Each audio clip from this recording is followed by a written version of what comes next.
really like the variety because there's a lot of different parts of our region, and particularly in disaster space, I like that we're there for the community in kind of some of their worst times. We're able to assist. My role basically oversees and works with other emergency service agencies in town to assist the community in preparedness and then response and recovery following disaster events. I really enjoy working and living in Gladstone. We have great facilities here. People are really friendly. Council's a really good organisation to work for. Everyone's really committed to the community. I mean, we're all residents. We want to see what's best for the community happening. I do quite a few sports in town, so use a lot of our sporting facilities, as well as involved in the community theatre space. So getting to use the GECC, which we're really lucky to have. I do the community musicals, so we've done, I've been involved in Anything Goes, Legally Blonde, Carrie, and then also do foster caring through GPAWS, which is one of the animal rescue groups. Emma Catlin, Disaster Response Specialist for Gladstone Regional Council.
Good morning, Gladstone Region. Today is Tuesday, the 19th of November, 2024, and this is our general meeting. We will start, welcome also my colleagues and the people in the gallery, and also a special person, Peter Masters, my former colleague, which will be presenting to us later on. First, we have apologies. We have apologies from the Mayor, Matt Burnett, which was previously resolved, and we need a resolution for Councillor Goodluck as he is on leave today. Councillor McClinton, can I have a second there? Councillor Davis, all in favour? Wonderful, thank you. Next, we have messages of condolences. Any messages of condolences, anyone? No, thank you. Now, next is prior notifications of conflict of interest. That's great. And I will just also like to mention that Councillor Churchill is running a little bit late because he has some important business to attend with his grandkids, but he will be here very soon. And next we have the Mayor's statement of current issues. As the Mayor is away, I will do a bit of a summary of what's happening in what has happened in the last couple of weeks and what will be happening in the next couple, but in our councillor reports later on. Confirmation of minutes. Can I have a mover on Councillor Patrick, seconded by Councillor Holzheimer? All in favour? Thank you. That's great. Now, next we have deputations, and we have Stanwell, CQH2. If we can have Phil, Michael, and Rob, and Peter, if Peter isn't joining us, but he's watching.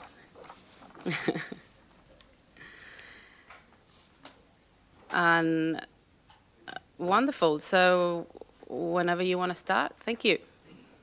Thank you very much. Thanks again for having us today. Thank you. So my name's Phil Richardson. I'm the General Manager of Hydrogen Projects at Stanwell Corporation. I've got Mick McGority, who's the Project Director for the Central Queensland Hydrogen Project, and Rob Ulley, who's our Access Approvals and Stakeholder Management Lead for the project. So it's great to be back to give you an update on where we're up to with the CQH2 project, and we appreciate the chance to speak to you. I think we've been able to present to some of you before, but we thought it was worth giving you an overview of the project, what it's about, and where we're up to in the project's development. So to start off with, I'd like to acknowledge the traditional custodians of the land on which we're meeting, and I recognise their deep connection to water, land, culture and community. And we acknowledge the First Nations, Bailey, the Gurung, the Gureng, and the Tarabal Bunda people as the traditional custodians of the land on which we're developing this CQH2 project. So a little bit about Stanwell. So Stanwell would be known to many of you. We're a Queensland government-owned corporation that works within Queensland and also across the national electricity market, providing energy to the market. So we operate several large power stations in the state, including one not too far from here, the Stanwell Power Station. And we're also creating a new lower carbon portfolio that's complemented by energy storage to help drive the transition of our business to renewable energy. So we have more than 4,000 megawatts already of renewable energy and storage in our portfolio, and we're aiming to secure 10,000 megawatts by 2035, along with 5,000 megawatts of firming to help transition the business. And this chart shows that Stanwell is currently the largest off-taker of utility-scale solar and wind generation in the national electricity market. So this was a recent report that was done as of September 2024. So the CQH2 project is a collaboration between a number of partners domestically and internationally. It's a large-scale renewable hydrogen project. And you can see from this diagram here, it involves the production of renewable hydrogen using electricity and water. The hydrogen gas that's produced from that facility is transported via pipeline, an underground pipeline, to two different facilities, an ammonia production facility and a hydrogen liquefaction facility. Those products are then used both for domestic and export purposes. So the ammonia, the green ammonia that's produced from this facility will be used domestically to support the decarbonisation of some of our local ammonium nitrate plants in central Queensland that use ammonia currently, and also exported to overseas markets that need this low carbon product. And then the hydrogen liquefaction facility will produce liquefied hydrogen that was planned to be exported. In addition to that, we have a number of other potential uses for the hydrogen, which we expect to explore in future phases, and that includes things like green iron production as well. You can see from this table here, there's a couple of different stages. So the first stage of the project, which kicks off in 2029, we're aiming to produce 200 tonnes per day of hydrogen, which will require about 720 megawatts of hydrogen electrolysis. By the early 2030s, we're aiming to scale up to 800 tonnes of hydrogen production, which will require just under 3,000 megawatts of electrolysis capacity.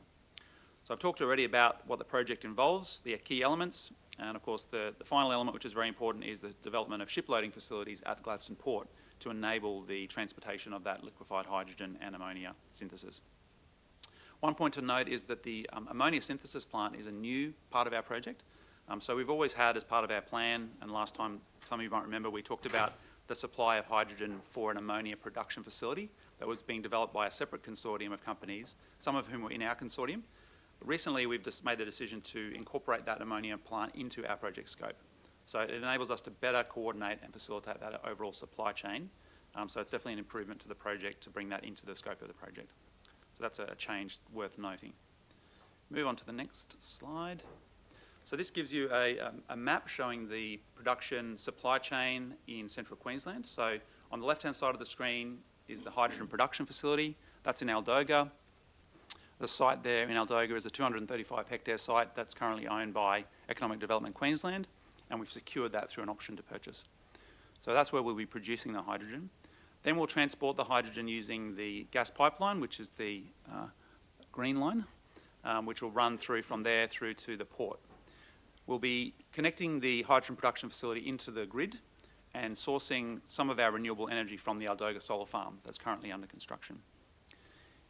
At the port is the hydrogen liquefaction facility and the ammonia synthesis plant and the associated ship loading facilities. So that gives you an overall sense of that supply chain. The pipeline length is about 23 kilometres, so that's the route of the pipeline. Next slide, please. So a few key objectives for the project. The first one is domestic decarbonisation. So when we look at Gladstone's current industries, Gladstone's an absolute industrial powerhouse. We know that. We know there are lots of key industries that are already adding value and supplying to both domestic and export markets. Most of those industries are in one way or another trade exposed, and as customers overseas are requesting or requiring reductions in carbon emissions of the products that are being exported. And so when we talk about things like ammonium nitrate, which is used for the mining industry in central Queensland, when we talk about alumina, which is exported, these are products that ultimately need to reduce their emissions intensity to be able to meet the customer demands overseas. A lot of the job that will be done for decarbonisation will be through using electricity directly, so using renewable energy directly to help reduce emissions. But there are some industries where the industrial processes don't allow the direct use of electricity, and that's where hydrogen can play a key role in helping to decarbonise those sectors. And that's where it's seen as the really hard to abate sectors is where hydrogen has a key role to play. So that's our number one objective, is to help decarbonise those domestic industries so they can remain internationally competitive. The second one is about economic transition and helping central Queensland with our existing industries and also new industries to be able to support new jobs and support existing jobs. So the modelling we've had done for the project through Deloitte Access Economics estimates that the project will create or support 1,000 direct and indirect jobs during the operational phase. And 8.9 billion will be added to the gross regional product of central Queensland over the life of the project. So we think this project has a key role to play in that economic transition story for the region. The third one is creating a new export industry. That's something that the Central Queensland is built on and renowned for. This project gives us an opportunity to launch the next new export industry for the region. That's why we've got our international consortium partners on board, because they are keen to invest in the project and support export a new industry. We know other economies, unlike Australia, are not blessed with the same resources that we are when it comes to renewable energy. So they probably have a bigger need for hydrogen in their economies than we do in ours. And that opens up the opportunity for that export. So again, Deloitte has estimated that the project will attract about $9 billion in foreign direct investment over the life of it. So there are our key objectives. We move to the next slide. This is the consortium that we've pulled together to develop this project, and it's one of the key strengths of the project. As Stanwell, we know what our strengths are. We're an energy supplier. We've got a long history of doing that.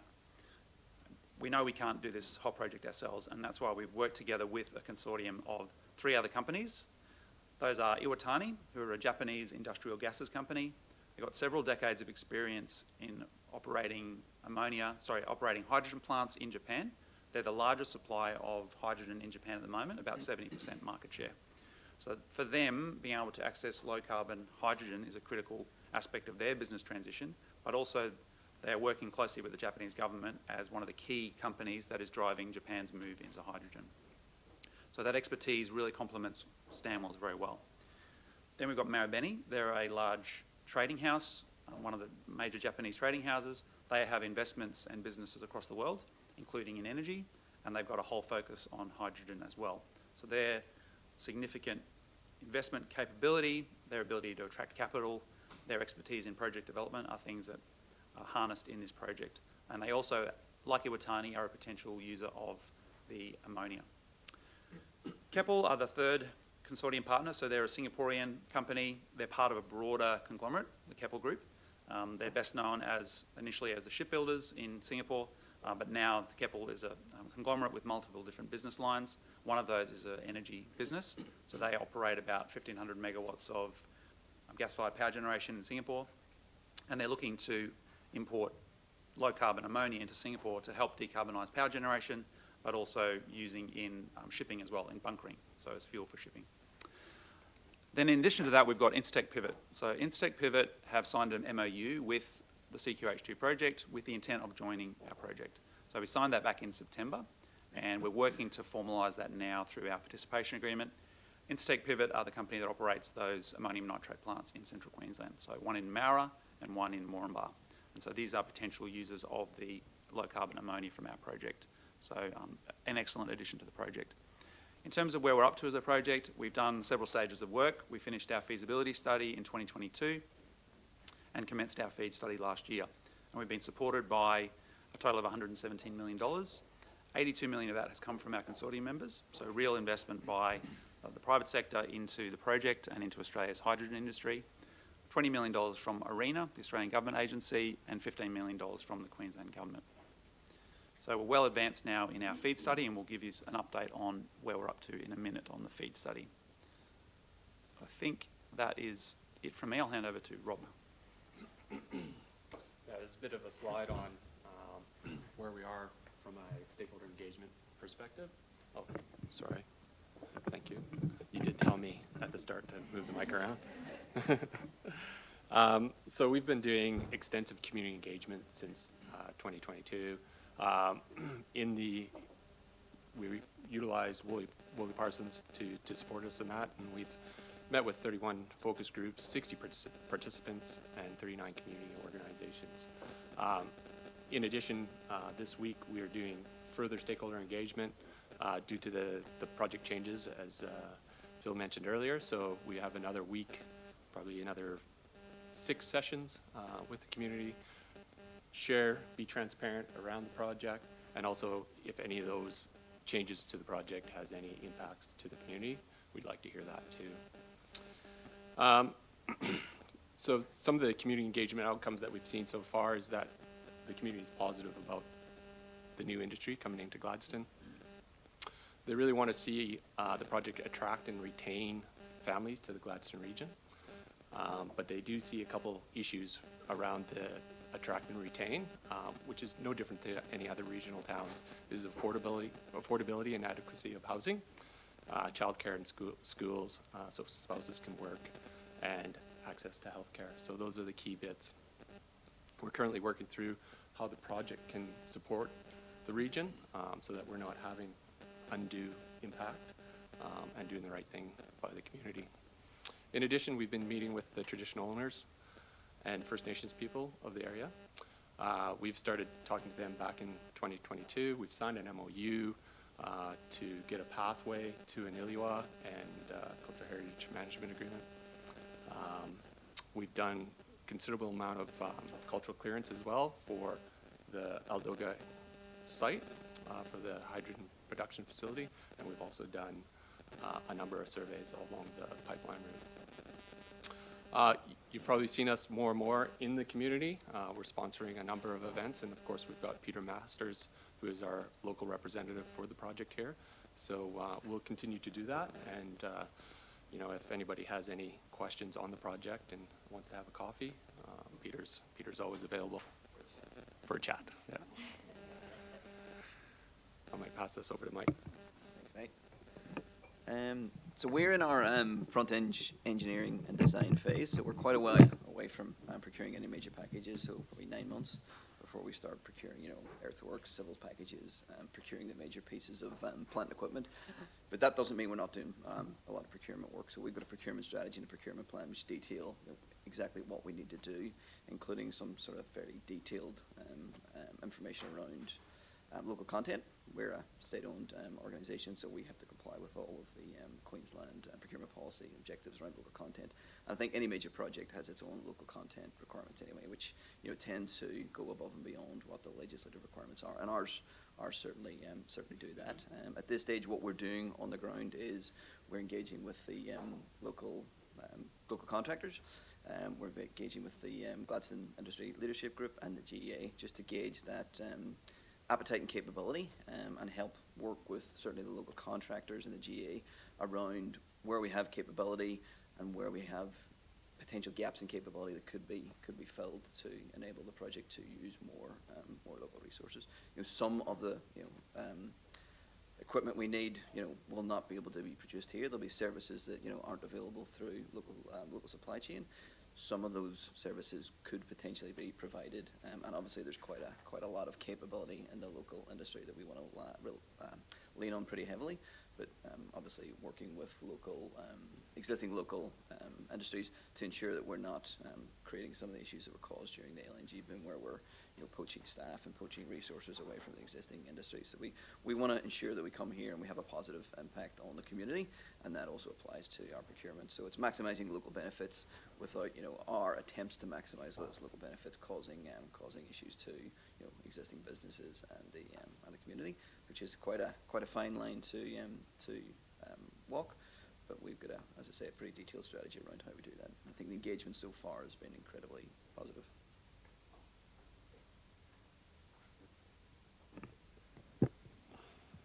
All right, workforce and associated infrastructure. So I guess we want to be clear that there will be a local workforce, and as Mick was saying, local businesses will have opportunities to be involved in the CQH2 project. And part of that is to make sure that we have the transport for workers to get to site from Gladstone. So that's a key bit of work that we're working on. The ultimate capacity, we anticipate about 2,200 for a peak workforce, but it's likely to be around 1,000 to 1,500 people at any one time. And this is kind of an update on, I guess, worker accommodation. We've been working quite closely with Homeground and Decmil to house our project. The Homeground facility is in a perfect location for us, from 30 minutes to the project site and 30 minutes to the airport, so it's situated perfectly. It's underutilized at the moment, and I think our footprint will help that local business and be sustainable. I think it also provides that we don't need another approval or disturbance in Gladstone around accommodation. We've done, through the social impact assessment, quite a bit of work on accommodation, going door knocking on local motels and understanding how many beds are available. And we're pretty confident that we won't have an impact on the local businesses or other industries that need rooms for turnarounds and such. From an environmental approvals perspective, we're well progressed. We've submitted our EPBC referrals. We've heard back from the minister. Their controlled action with preliminary docs. That's what we thought we'd end up with. So it's a good outcome. From a state perspective, we've submitted our development approvals for the Gladstone State Development Area, and we've also submitted our EAs for the HPF. The other aspects for state development approvals are lagging behind due to the project changes, as Phil mentioned at the beginning. Thanks, Rob. So where are we at, and what do we need to do to get the project through to a final investment decision, ultimately final close? So we're in the engineering design phase. So we've done a lot of engineering to date. We've spent around $60 million on the first component of the engineering, which was engineering the production facility and doing the base engineering for the liquefaction facility. So the next phase of the project from an engineering perspective is to optimize and do some more work on the production facility, do the full feed on the liquefaction plant. So this will be the largest liquefaction facility in the world of its kind. So obviously that's a pretty significant undertaking, and then do the detailed engineering on the ammonia facility as well. And there's some more work to do then on the pipeline. So the engineering has progressed. As I say, pretty significant investment from the consortium so far, about half of our budget. The ASP, the inclusion of the ammonia facility in the project, will increase the budget. So we've got potentially up to $100 million of spend left to happen in the project. So it's a significant undertaking to date and a significant future undertaking to close that out. We applied for a round of funding from the federal government and for a program called the Hydrogen Head Start. So it's run by the Australian Renewable Energy Agency. So Head Start's started off as a $2 billion fund. I think it's up to a $4 billion fund for projects like us to receive support from the federal government. So we were one of 60 applicants that in that process originally. We were shortlisted about 9 months ago. We went through the second phase. So we're one of 6 applicants out of the 60 that were shortlisted, and we're currently waiting on confirmation from the federal government as to whether or not we've been selected as one of the preferred projects for that. We believe 2 or 3 projects will be selected. We believe we're in with a very, very good chance of receiving that funding, and that funding will be billion plus, so a pretty significant investment by the federal government in the project, potentially coming by the end of this year. So hopefully that news will be good and well received. There's also an equivalent funding program that the federal government are currently legislating, which will allow us to access a similar amount of funding for the project. So the federal government are potentially, we think fairly likely, to support the project pretty significant, because they see the benefits of developing a new industry in somewhere like Gladstone can achieve. In terms of energy, Stanwell, I think, are the lead for CQH2, and our key role here is providing the energy and being that local partner with the development experience to actually take the project through. Because as you can imagine, these major projects are pretty challenging to develop, and especially so if you don't have that local knowledge. So Stanwell will provide all of the energy. As Phil mentioned, we've got a portfolio of over 4 gigawatts of renewable energy currently being developed or under construction, with plans to take that to, I think, in the region of 10 gigawatts. So plenty of renewable energy capacity to service the project. And I think one of the key items here is the way we operate the plant is flexible. So we can turn the plant up and down as renewable energy is available. What that allows us to do is actually soak up excess renewable energy during the day. So all the excess solar that will be sort of floating around the NEM, theoretically, will operate very heavily during the day, and we'll soak up that excess electricity. We'll ramp down at peak periods when prices are high and there's demand from the community, and then we'll sort of ramp up to a lower baseline operating rate through the night. So again, soaking up capacity from the wind farms that potentially would have been curtailed. So CQH2 does have a positive impact on the grid ultimately, and a positive impact. Our modelling has showed a positive impact on prices, because we enable developers to develop projects that potentially would not otherwise have been developed due to curtailment through those off-peak periods. Hydrogen offtake, so we have about 25% of our hydrogen will go to LH2, so we'll liquefy about 25% of it at this stage, and the other 75% would go to ammonia. So we've got an offtake MOU in place, or term sheet in place, with a Japanese offtaker for that liquid hydrogen, and that Japanese offtaker will be supported quite heavily by the Japanese government to develop their side of the project to import the liquid hydrogen to Japan, and we're in sort of advanced detailed discussions with various domestic off-takers, including IPL, and some overseas off-takers for the ammonia. So we've got a pretty good handle on where the hydrogen is going to be going, and obviously we've got a key focus and a key interest to maximise that local use of it, because that local use will ultimately support the sort of long-term sustainability of those sort of high-intensity industries like producing fertiliser and ammonia. In terms of that decarbonisation story, Rob's touched on the approvals. Approvals I always describe in every project as a project killer. They can take years.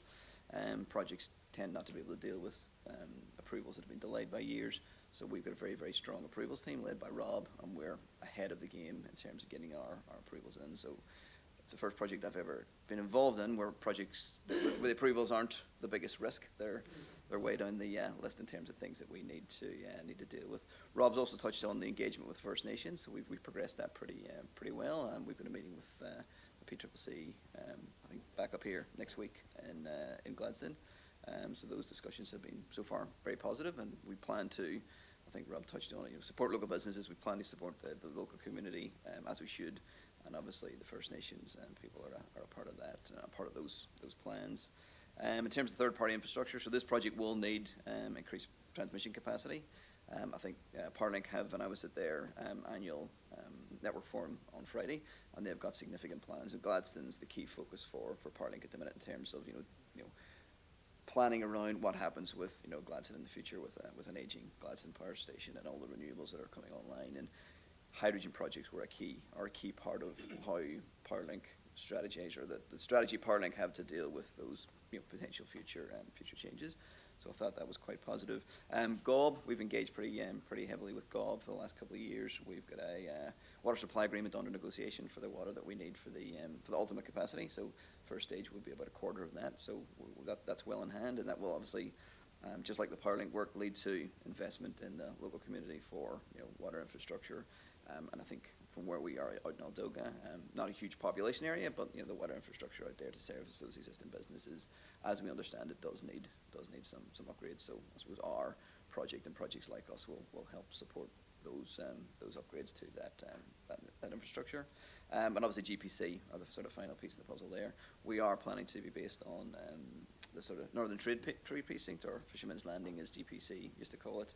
And again, that facility's been pretty underutilized for a long time, so I think we'll potentially be the sort of first or anchor tenant on driving a new wave of users to come through the port and help again generate revenue and income and new jobs for the port. And Queensland Government support. So the Queensland Government have been incredibly supportive of the project since the start, and we're just currently working through with the new government, you know, the continuation of that support. So at this stage, I think we've got a schedule which I'll summarise very, very quickly. We have about 9 months of work to do to close out the engineering from when we really kick it off. We're currently tendering for those engineering packages at the minute, so that'll close out around Christmas or January. And from there, we'll get our final consortium approvals in place, and about 9 months later, we'll spit out the end results of the FEED. Those end results of the FEED will be capital and OpEx estimates, so we can finalise the financial model for the banks, the technical outputs that we need to progress with those capital operating estimates. At that stage, we should be starting to receive our approvals. We'll have a few months of preparing for an investment decision by the consortium after we've wrapped everything up in a bow and we've got the sort of final solution of what we're going to take forward. A few months of consortium approvals, and then we'll roll through into a bank approval process and a funding approval process, which could last another 6 months. So as we go through those stages, we'll start then engaging more heavily with the local businesses around getting those businesses on board. There'll likely be a period of early works as we complete the design, as we go through that period, and that's when we'll really start to ramp up. So at this stage, we're expecting boots on the ground, sort of late 25, early 26 in terms of some enabling works, and I think peak workforce probably a couple of years after that, but that will be a fairly steady ramp up. And I think the key sort of local suppliers we've got, you know, Gladstone's very, very strong in that sort of civil and enabling workspace, so we see, you know, a huge opportunity there for local contractors in the early stages of the project. So we'll be front and centre with the Gladstone suppliers from day one on this.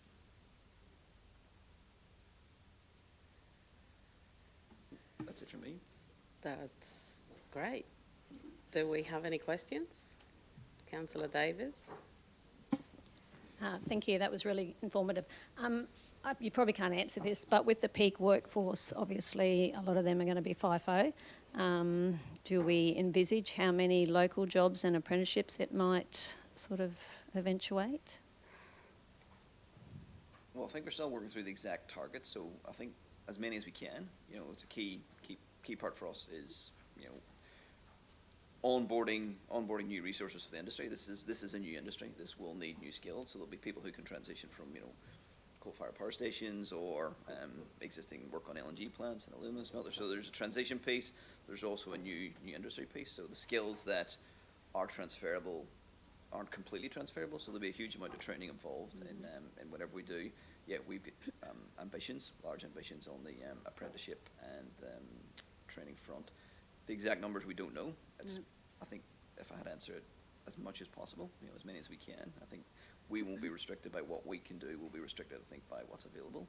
We certainly see that as a huge piece of the local puzzle. Is, you know, focusing locally. You tend not to FIFO apprenticeships and trainees, and you know what I mean. That's I think that's pretty standard for these projects. So yeah, we've, as much as possible, I think is probably where we're at. The exact numbers to be confirmed. There are sort of minimum requirements in Queensland procurement policy, and I think we'll we'll at least meet those, if not exceed them. As I say, I think most projects tend to do it. In terms of the workforce plan, that's the tricky piece. We have feedback from sort of the LNG industry that, LNG arrived in town, lots of local businesses struggle to retain their staff. So we see it as a balancing act between, offering local opportunities without, cannibalizing local businesses. And I think a key part of that will be that local business supply and procurement piece. So rather than employing locals necessarily directly, and there'll be a certain amount of that, and we want to offer as many opportunities as we can, but we see the key there is sort of pushing that local employment through local businesses. So we're not poaching their people, we're giving them the business and giving locals the opportunity to work in the project. But yeah, it's a tricky one. There'll be, I think we had a slide on this last time, there will be a focus on that local employment up to a point where we don't cause harm, and then it'll be a sort of Queensland focus, and then from Queensland it'll be sort of Australia-wide. But there will be a requirement, as there will in all these projects, for a certain amount of international expertise. There aren't any operating hydrogen facilities in Gladstone. There'll be a shortage of hazardous area electricians that will have to train up, but also potentially bring some people in to do that training. Exotic welding. The thing about liquid hydrogen, it's LNG but 100 times cooler, so the metallurgy's so it's very specialised. Significantly more complex. And the LNG plants here, I wasn't involved in those ones. I've done other plants. All have exotic metal. It's called exotic welding. Exotic metal welders. Okay. Will be no different. But yeah. Okay. Very good. And I did have a question about the water, which you answered. But my other question was, is there any plans? I suppose we have a lot of industry in Gladstone, and they all give back to the community in the end. When this is all up, and so do we sort of envisage that we'll, have plans to do community-based benefits? Yes. Oh, absolutely. Yeah. Okay. Yeah, I just to believe go- you've already started with some sort of program, have you? Yeah, we've got a budget that we come into the community and sponsor quite a few events, and so that we're visible and we can answer questions about the project. Just going back to the apprenticeship question, the other thing we're looking at from the social impact assessment, of course, it's healthcare, childcare, schools. I don't think our apprenticeship will just be for the project. It'll be community-based as well, so that those services aren't impacted, so homegrown talent is developed. So that's something that we're looking into as a social impact management plan. As far as, I guess, looking forward, we will have a community investment strategy that's currently being developed. Of course, we'll finalize our social impact assessment following this week's engagements, and then we'll develop that community investment strategy, which will come into play post-FID. Thank you. Councillor Patrick? Good morning, gentlemen. Thank you so much for that presentation. It's really informative. I'm really excited to hear about the new project, about the ammonia synthesis plant. I think that actually is amazing, and obviously that has slowed it, but will be a better outcome going forward.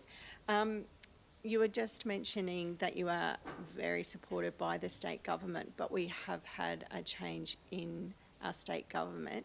How are conversations going with our new government at a state level? It's very early days, I think, for the state government, and obviously they've got a 100-day plan that they're working to, and there's some priorities that are on that plan.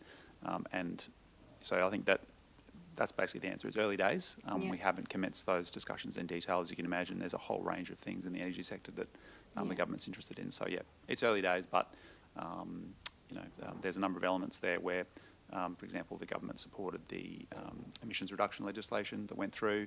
We think that this project's really important for that emissions reduction target. That's a bipartisan target. So there's a number of strands there that I think the government, before they took office, talked about investment and the importance of attracting investment.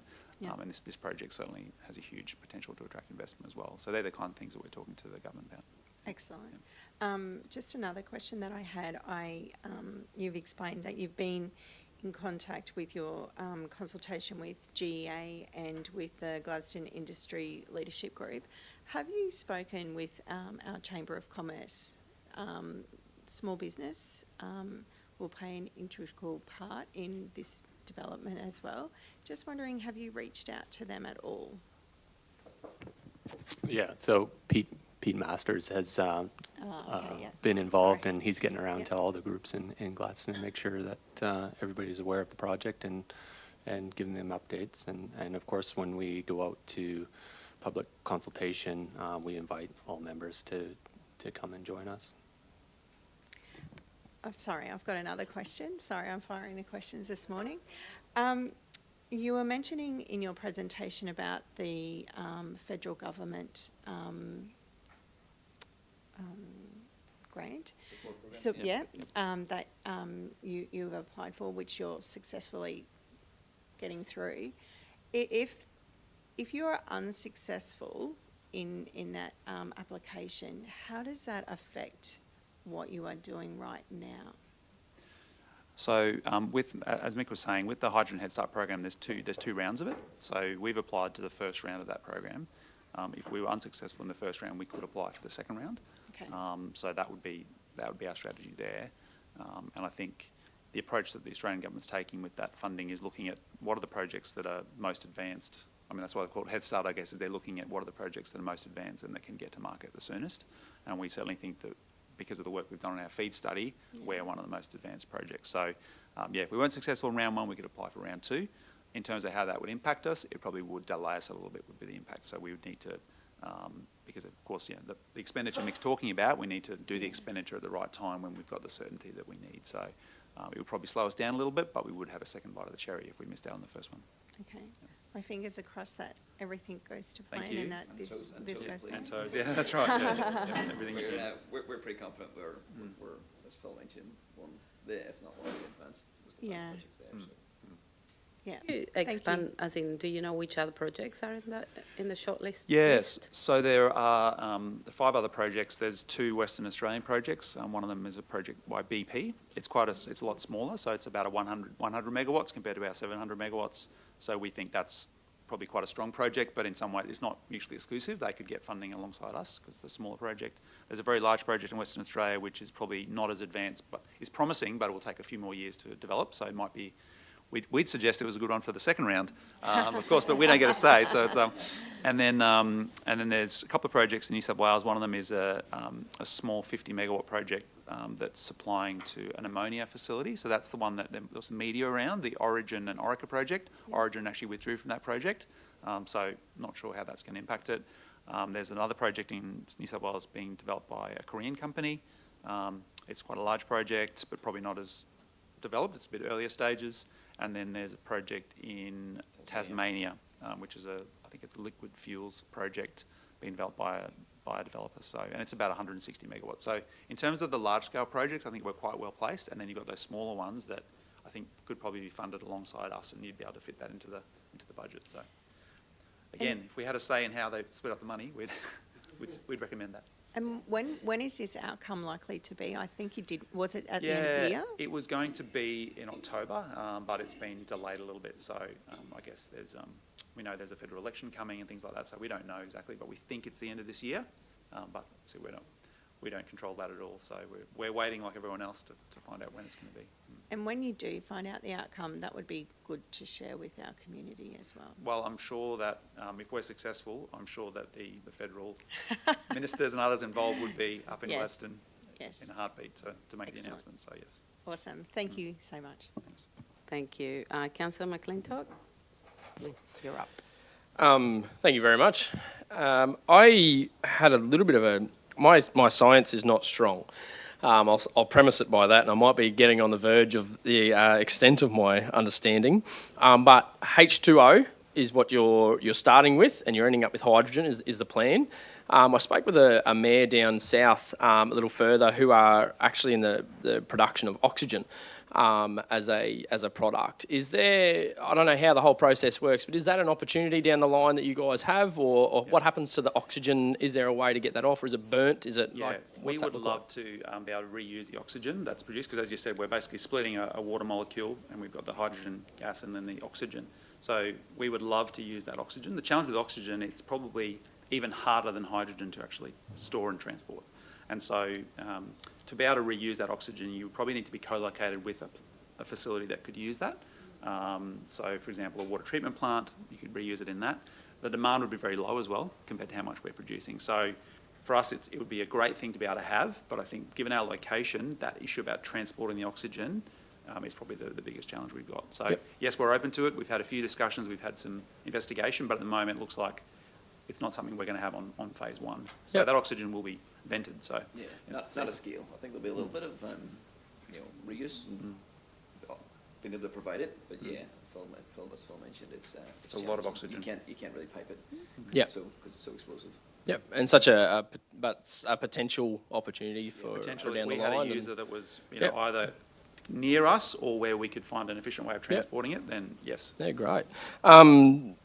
The other one I had was just to confirm, you mentioned a little bit of work with the GEA and some of those industry partners.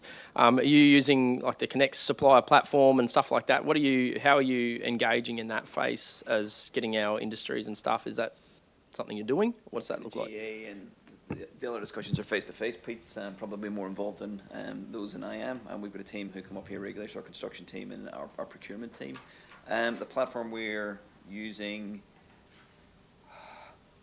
ICN, the ICN gateway. So I think we've Stanwell have got access to that, and we're registered in that. So I think that'll be the plan. Use the ICN for all of that. I suppose EOI and filtering. Yep. That's again something I'm pretty used to in these sort of major projects. Yep, brilliant. And the only last one was just an appreciation for Pete's shout for coffee for anyone and everyone. So that was great. Yeah, and he's Company quite credit funny card? too, so. Councillor Wagner? Sorry, I've just got one other question. Sorry about that. I did have a list. So we see the numbers for construction of the project. For the actual running and the ongoing maintenance and those things with the project, what is the jobs or what is the quantity of jobs on the ground after all of that construction? Yeah, so I can imagine there's sort of a design thing around these plants where, because of the nature of the product that we're producing, we don't want to have hundreds and hundreds of people on the site. We're actually trying to minimise the number of people that are on that site at any one time. But I guess when you look at hydrogen, the key thing is how does that whole supply chain come together? We're going to have probably over 1,500 megawatts of renewable energy, which each of those individual projects doesn't generate a lot of jobs. But when you aggregate that up, that would be in the probably the dozens, if not the hundreds. And then you've got the actual hydrogen production facility, and then you've got those downstream processing. So you're probably looking at, and again, it depends where we land with the design as to the exact numbers, but for the hydrogen production facility, the ammonia plant and the liquefaction plant, you'd probably be talking in the hundreds, but it would be in the low hundreds. So it's not thousands and thousands of operational jobs in those three facilities.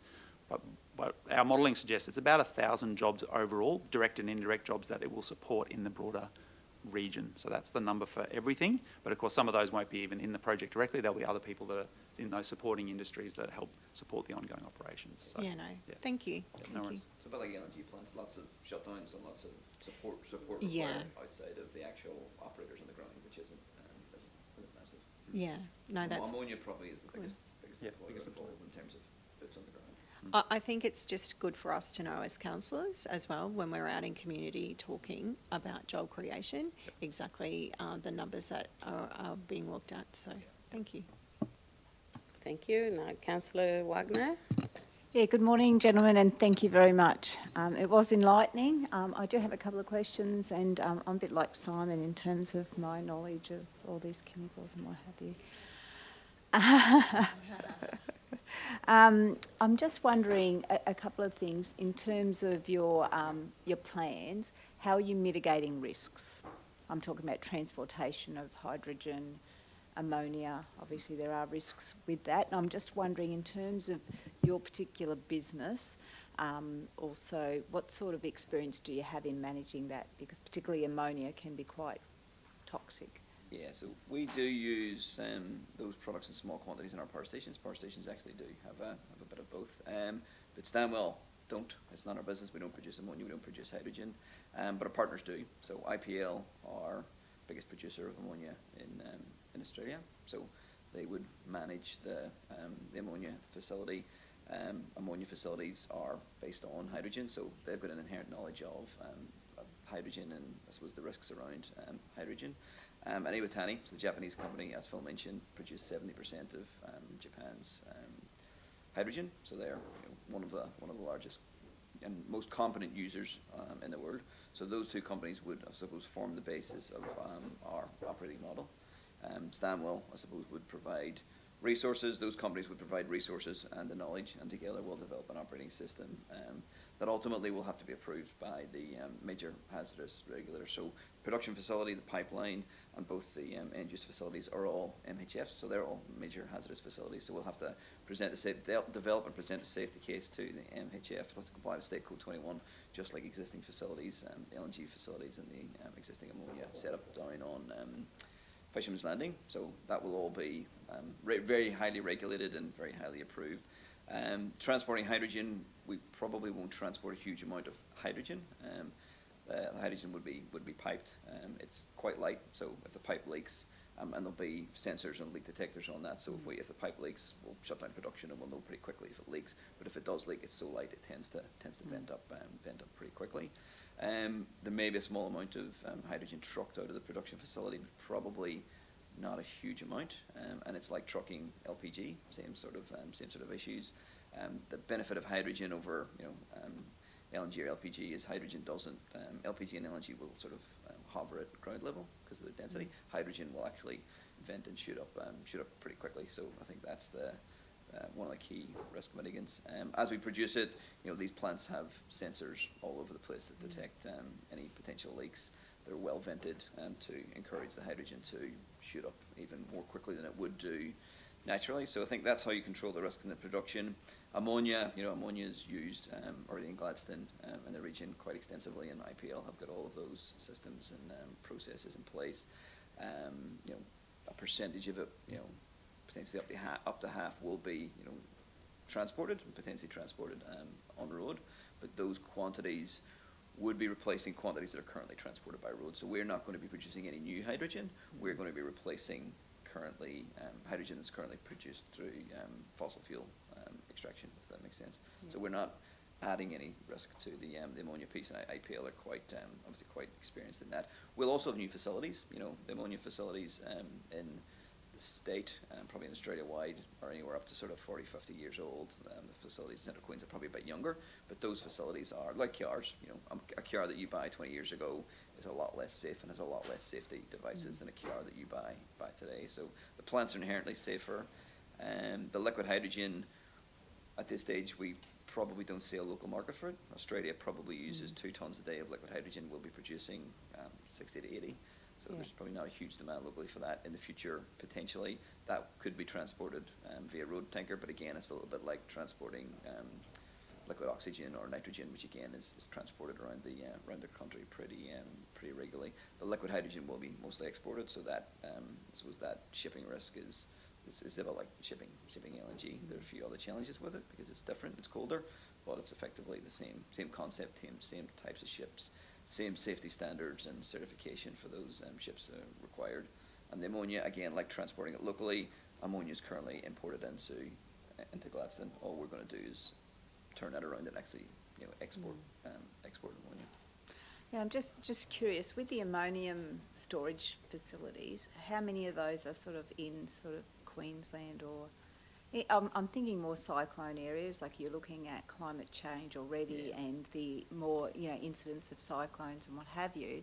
And I'm just wondering, and I'm sure you've got to do your due diligence, you've got to be approvals in place, but I'm just wondering, what is your thinking on that? When you think, New South Wales, it's probably unlikely to get a cyclone where we are probably guaranteed at some point. Yeah, so there was a facility called Gibson Island which shut down 2 or 3 years ago. So that was in the heart of Brisbane, so that was in Murray, so 5 kilometres from the city centre. So that was a pretty significant facility. That's not operational anymore, which is, we would, I suppose, be supplanting some of the supply that would have come from Gibson. There's actually a storage tank here that Orica used, so it's probably one of the biggest storage tanks in Queensland already. already there. And it's a little bit like that car analogy. It's a tank that's, I don't know, 20, 30 years old. Yeah. It's built to standards, perfectly safe, but the current safety standards are significantly more. So any storage tanks that we construct would be, by design, in reality, significantly less, better designed and safer than, I suppose, the existing tank that's already there. Facilities in Queensland, there's probably 3 or 4 other facilities that store ammonia. So there's two in Moranbah, I believe, and you've got one in Moira, and I think there's one in Phosphate Hill, as far as I know. So there are a few facilities. This one would be, as I say, new and shiny and technologically way more advanced than any of the existing facilities. Not to say that it doesn't come with lots of risk, because it does. And as I say, we've got IPL on board to do what they do, which is produce and manage the risks around that. Yeah, no, I get that, and I'm just aware that our transport networks aren't ideal up here, and it'd be lovely to see our state government fund some more safer routes to the harbour and also down south. And we obviously had an accident not so long ago that really highlighted, if that had happened in a built-up area, just how devastating it'd be. So I suppose for me too, we're moving over to more this green energy, yet we're going to still have trucks transporting it. That seems like a bit of a contradiction, but that's not your issue, that's just a comment. So thank you for that. The other thing is, when we're looking at sponsorship, I'm just going to put that out there. In the community, we've got a lot of industries now sponsoring, and it's wonderful. It's absolute, everyone, is really supportive of this community. But I ask, when you have a look at that, have a look at what everyone else is doing too, and let's try not to fall over each other, because there's some organisations getting a lot of money from every different sponsor or funder as well. So I think it'd be really lovely at some point where everyone gets together. I mean, we don't want the Gladstone Foundation again, because there was some issues with that, but there's definitely some good relationships happening, and I think Livingston does it, where there's companies actually working with council, and they help distribute some of those funding together, so they actually make the decisions together, so the money's utilised well in the community. And so I'm just going to, I don't know how our council feels, and I do apologise to my colleagues here, but I think at some point it'd be really good for everyone to work together for the benefit of the community. And also, in terms of training our new people, this is really new, and obviously when we're educating our young people now, they already know that the job that they start is unlikely to be there in so many years down the track. It'd be really, really great to work with CQU and see whether we can't start now. If you're only that many years away, there is time to have training in there specific to what you need and their skills that obviously people are going to need in the future. So I sort of really strongly urge you to work with our local providers, and I'm sure that you've already had those discussions. Yeah, we've actually... Could I just add, if you don't mind, Councillor Wagner, to that question, because that was part of what I was going to ask you too, and if you can expand a little bit on the hydrogen hub and the courses already in offer in CQU. Yes. Thank you. So thank you for that point. I think from a Stanwell perspective, we're working very closely with Central Queensland Uni, so we've got an MOU with them, but we're working, we've got a regular meeting, and it's generated a lot of excellent outcomes. So one of those is that we've funded a professorial chair at CQU for hydrogen. That person's been employed now. Jonathan Love, he's a key expert in hydrogen. He's now working and trying to attract PhD students into the region to work on hydrogen. We're also working with CQ on the training aspect as well, and we've got the Future Energy Innovation and Training Hub to be based at Stanwell Power Station. And the idea of that hub is to have to test technologies, including hydrogen technologies, at commercial scale, and use that to help train the workforce. So the intent is to sort of bring together use that site to test, say, electrolyzers, for example, bring in electrolyzers, test them to enable the technology to improve, but also use that as a basis to train the workforce, and then harness CQU's skills in training to design packages and training around that. So we're trying to dovetail that Future Energy Innovation Training Hub with the work that we're doing on CQH2, because what we want to make sure is on day one, when we take the keys to the new facility, we've actually got those skills in place. And then CQU is also doing a lot of work as part of the Hydrogen Hub, which we're leading here in Gladstone, developing a community education centre as well, which will be designed to help, obviously not run big courses, but bring the community in and show them what hydrogen is and help motivate the next generation of school kids and others to want to get a career in it. So Yeah, no, I just think there's a real good opportunity now to tap into some of those 15-year-olds already and start getting their skills up to date because, I mean, yeah, there's certain ones that would, you know, probably embrace that and it would be a great pathway. absolutely. Well, we've been to- sponsoring the Hydrogen Grand Prix the last couple of years, and That's Gladstone State amazing. High, and those kids are amazing. I mean, they already running rings around me in terms of their technical knowledge of. I'm not on the engineering part of the project, so I'm allowed to say that. But yeah, no, the kids are so enthusiastic and have really taken to it. So Yeah. I think showing them the technology, showing them what the pathway looks like is so important, because if you just talk about it abstract, it doesn't really generate. So yeah. No, I appreciate that and thank you very much. Thank you. I'll just want to ask a couple of last ones, but my son goes to Gladstone State High School, and he didn't attend the project, I don't know what exactly, it was a couple of workshops or something, but I know there was a few that were, and please continue to do that. There's, I understand that the CQU Hydrogen Hub will be opening earlier next year. It was meant to be open at the end of this year, but I think there's been some delay, so that's really good to see. And I guess I wanted to ask you a bit more about the reskilling point that you mentioned before, but not just necessarily around hydrogen or industry or the skills that you need, but those other skills that I guess more people, the growth of the community because of new job opportunities and just general growth as we continue to grow.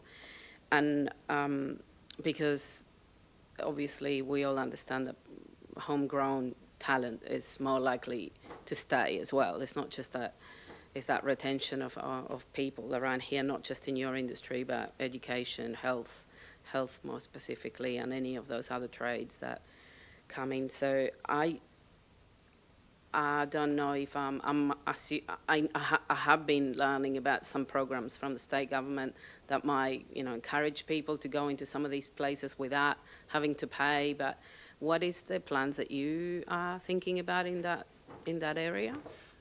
Sorry, yeah, Rob. Yeah, I guess, from the social impact assessment, we're seeing those gaps and attracting and retaining people. And like you said, the best way to retain people is to get that homegrown talent happening. And, we've seen that through the childcare, the teaching, the healthcare is a constant, theme across all the engagements. So just thinking about how we can support the community, not only our project, but the community is to look at, supporting, kids and future workers through, traineeship or whatever. We haven't got into the detail how we implement that, but it's something that we know is a gap. Thank you. It's, we see, all these things happening and it's great, but I also a lot of the times worry about how we're going to staff all these places. And I think there's a big part on that reskilling part. Now, I know it's great to concentrate on young people, but there's also, women going back to work, people doing different jobs. They, these days we don't just do the same job for 30 years. We do 4 or 5 or sometimes more. So. One of the other things we're doing alongside the Future Energy Innovation Training Hub, and we've obviously got the CQH2 itself and having the apprenticeship and traineeships through that program. The other thing we've done is set up a services and maintenance business for Stanwell, and that's renewable energy services and maintenance. So it's a separate business, and what we're doing is starting to do the maintenance of the solar and wind farms. And I think we've already got about 20 or 30 people employed in that business, and some of them come from Stanwell. So we've people that are working in the coal-fired power stations have decided to take jobs in renewable energy instead. So there's a lot of transferability, but that also opens up new opportunities as well, because people have joined the business, but they're joining the business to work on renewables, and some of them don't have a background in renewables because that's the reality of it. So, so we're kind of doing our bit across those different elements. Yeah, that's great. The other thing is probably just a comment, but from a community perspective, I find that some of the biggest worries that community have is obviously water water availability and, you know, a lot of the things that you just mentioned, there's probably not that much information out there. So I was wondering if this presentation has been shown online, but as part of the, you know, the live stream, would it be okay if we share the actual slides with people? Yeah, absolutely. Yeah, very much so. And I think just on that water question around volumes of water, because there's actually been some recent publicity, I guess, and numbers put out in the public domain that we just wanted to, I guess, put forward what the numbers are. So for our project, phase one of our project is the 200 tonnes per day of hydrogen production. That will require 1.2 gigalitres of water per annum. It's not a small amount of water, but I guess to put that in context, the new pipeline that's being put in has a 30 gigalitre per annum capacity. And when we look at some of those existing power stations and the amount of water they use, it's often in the 10s or 20 gigalitres per annum. So hydrogen, yes, it does require water, but the numbers are actually quite manageable and a lot smaller than some of the commentary would suggest. So 1.2 gigalitres per annum for phase one, and then at ultimate scale, if we scaled right up to 800 tonnes per day, it would require 4.8 gigalitres per annum. So again, not small amount of water, but in the context of what the broader region uses for some of those existing industries, in the context of the augmentation that's being done to the network to allow these new industries. And the other thing with our water use is that we plan to reuse about just over a quarter of our water. So because when we do the hydrogen production process, the wastewater stream is actually a high purity wastewater stream. It's not a toxic stream, and so we can reuse that for a lot of other existing industries. So we're planning to build out some assets that enable us to send some of that surplus industrial water to some existing industrial users, and we're in discussions with some of those users around Gladstone to potentially reuse some of our surplus water, and that will just help offset. So when we talk about 1.2 gigalitres, that doesn't include the fact that we're planning to reuse at least a quarter of that for other industrial users. So I think it's quite a good story, yeah, just want to put that out there. That's great, and I will love it for you to continue to share that, because as you said, there might be some information out there that is not quite correct, and then it causes distress to some of our community members. So does anyone have any other questions? Well, thank you very much. I think we're going to break for morning tea, and please, if you want to stay, we'll love you to stay, and Peter as well, and so we'll take a bit of, yeah, can I please have someone move that we go on a break?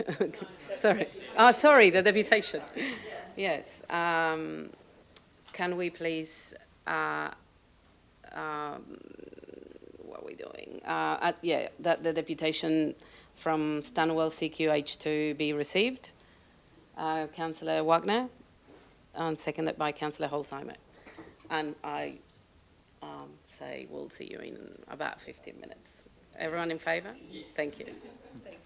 Thank you very much. Thanks, everyone. Thanks very much.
I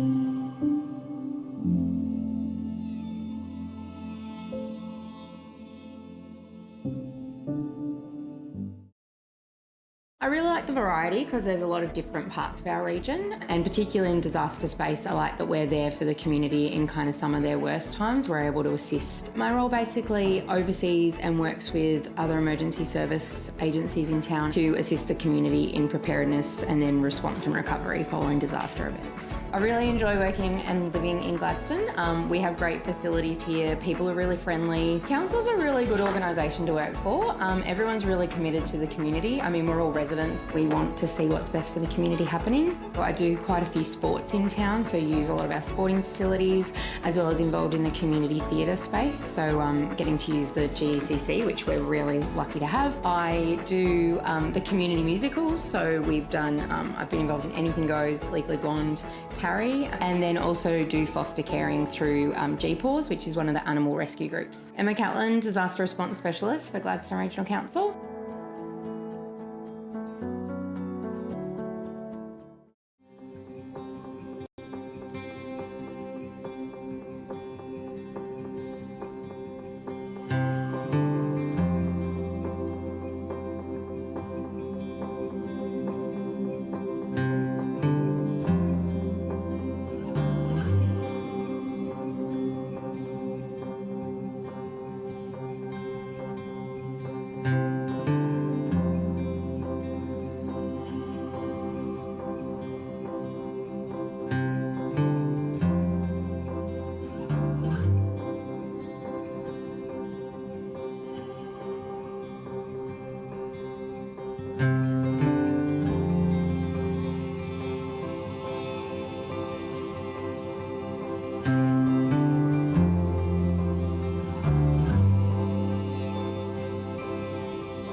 Sign up to Council's disaster and weather event warning system. Receive alerts about emergency news, severe weather events and other public safety alerts via SMS or email. Registering to the disaster messaging system is free. To register, visit Gladstone Regional Council's Region Watch website and click on the Register for Warnings button. Get ready, Gladstone. Take the steps to protect what's most important to you. Let's be better prepared and protected for emergencies and disasters.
Gladstone Regional Council are committed to fostering a proud, involved and engaged community.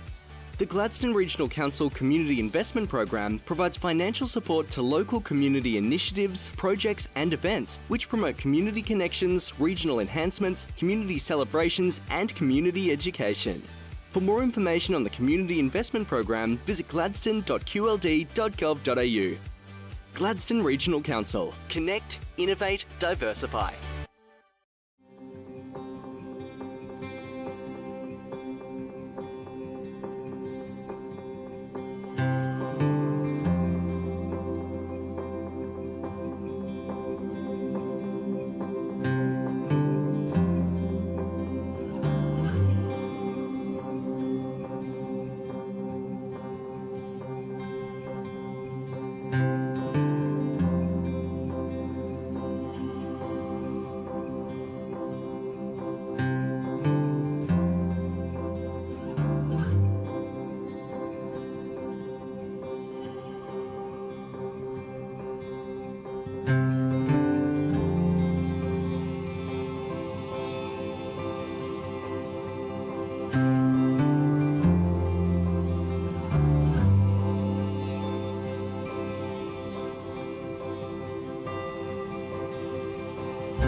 I really like the variety because there's a lot of different parts of our region, and particularly in disaster space, I like that we're there for the community in kind of some of their worst times. We're able to assist. My role basically oversees and works with other emergency service agencies in town to assist the community in preparedness and then response and recovery following disaster events. I really enjoy working and living in Gladstone. We have great facilities here. People are really friendly. Council's a really good organisation to work for. Everyone's really committed to the community. I mean, we're all residents. We want to see what's best for the community happening. I do quite a few sports in town, so use a lot of our sporting facilities, as well as involved in the community theatre space, so getting to use the GECC, which we're really lucky to have. I do the community musicals, so we've done, I've been involved in Anything Goes, Legally Blonde, Carrie, and then also do foster caring through GPAWS, which is one of the animal rescue groups. Emma Catlin, Disaster Response Specialist for Gladstone Regional Council.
Sign up to Council's disaster and weather event warning system. Receive alerts about emergency news, severe weather events and other public safety alerts via SMS or email. Registering to the disaster messaging system is free.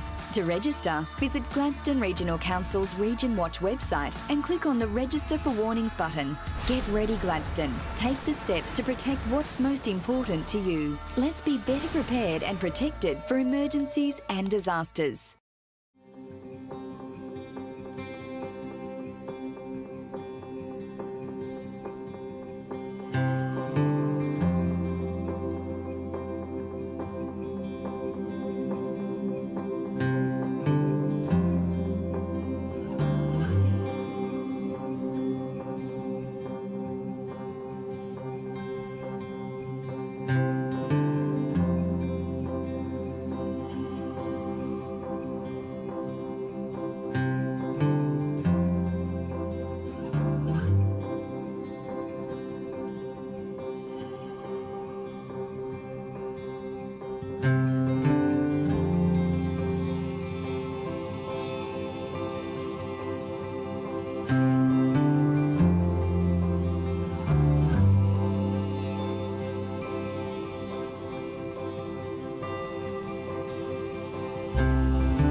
Gladstone Regional Council are committed to fostering a proud, involved and engaged community.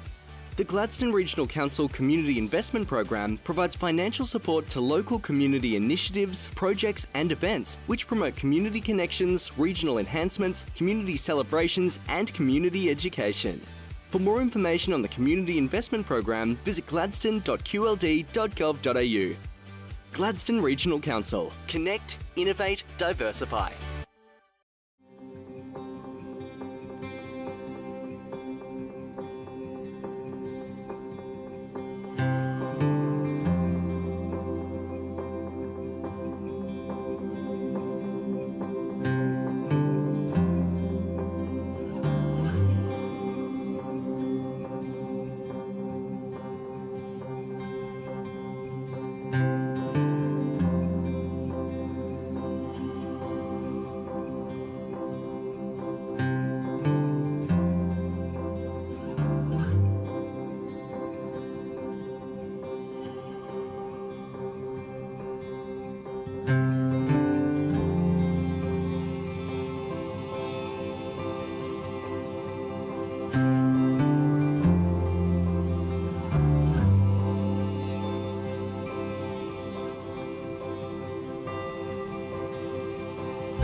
I really like the variety because there's a lot of different parts of our region, and particularly in disaster space, I like that we're there for the community in kind of some of their worst times. We're able to assist. My role basically oversees and works with other emergency service agencies in town to assist the community in preparedness and then response and recovery following disaster events. I really enjoy working and living in Gladstone. We have great facilities here. People are really friendly. Council's a really good organisation to work for. Everyone's really committed to the community. I mean, we're all residents. We want to see what's best for the community happening. I do quite a few sports in town, so use a lot of our sporting facilities, as well as involved in the community theatre space, so getting to use the GECC, which we're really lucky to have. I do the community musicals, so we've done, I've been involved in Anything Goes, Legally Blonde, Carrie, and then also do foster caring through GPAWS, which is one of the animal rescue groups. Emma Catlin, Disaster Response Specialist for Gladstone Regional Council.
Welcome back, and also welcome to Councillor Glenn Churchill, and congratulations to your grandkids. Is it? Yes, to be determined, but thank you very much. Okay, we'll up to officers' reports, and we have G 4.1 2023-24 annual report. And we have General Manager People and Strategy Carly Quinn and Mark Holmes as well. Thank you. Thank you. Good morning, councillors. Good morning, councillors. Thank you, Deputy Mayor.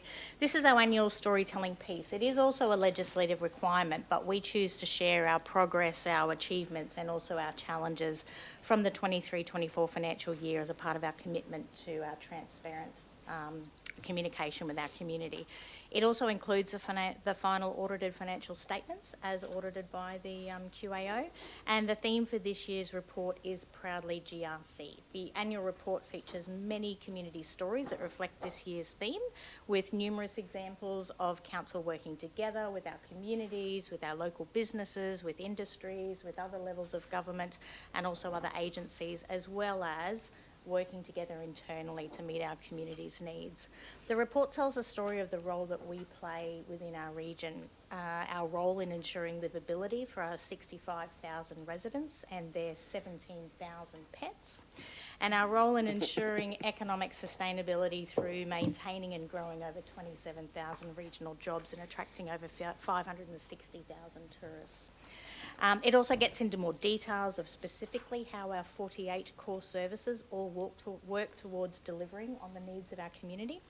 And there's a focus on performance outcomes. So one of the stories you'll see throughout the plan is about our performance outcomes on our operational plan. And they're in pages 51 to 77. We delivered 8 operational plan initiatives, with one of those initiatives being extended into this current financial year. Some of the other more strategic level outcomes were that we activated our waste plan and have commenced our community waste education and engagement program. We worked with the community to understand their access and inclusion needs and have now commenced making our region and our council more accessible and inclusive. We updated our social infrastructure investment priorities using evidence-based resources so that investors like Stanwell, that we've heard from today, can actively use it in their planning for future community investment. We've further developed our integrated planning framework to set us up better to listen to our community and understand their needs to inform our council's decision making. And of course, there are lots of details in there around year 2 of our optimising our maintenance program, with year 2 being all about the process and the technology and setting us up for successful implementation this year.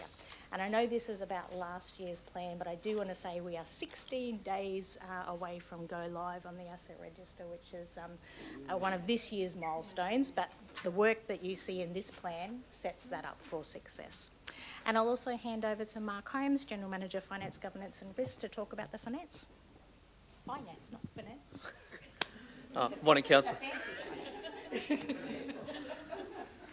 That's a bit fancy. Anyhow, the annual report does include your audited financial statements. Whilst you haven't received the closing report yet from Queensland Audit Office, which we'll receive over the coming week, that'll then be tabled separately to you.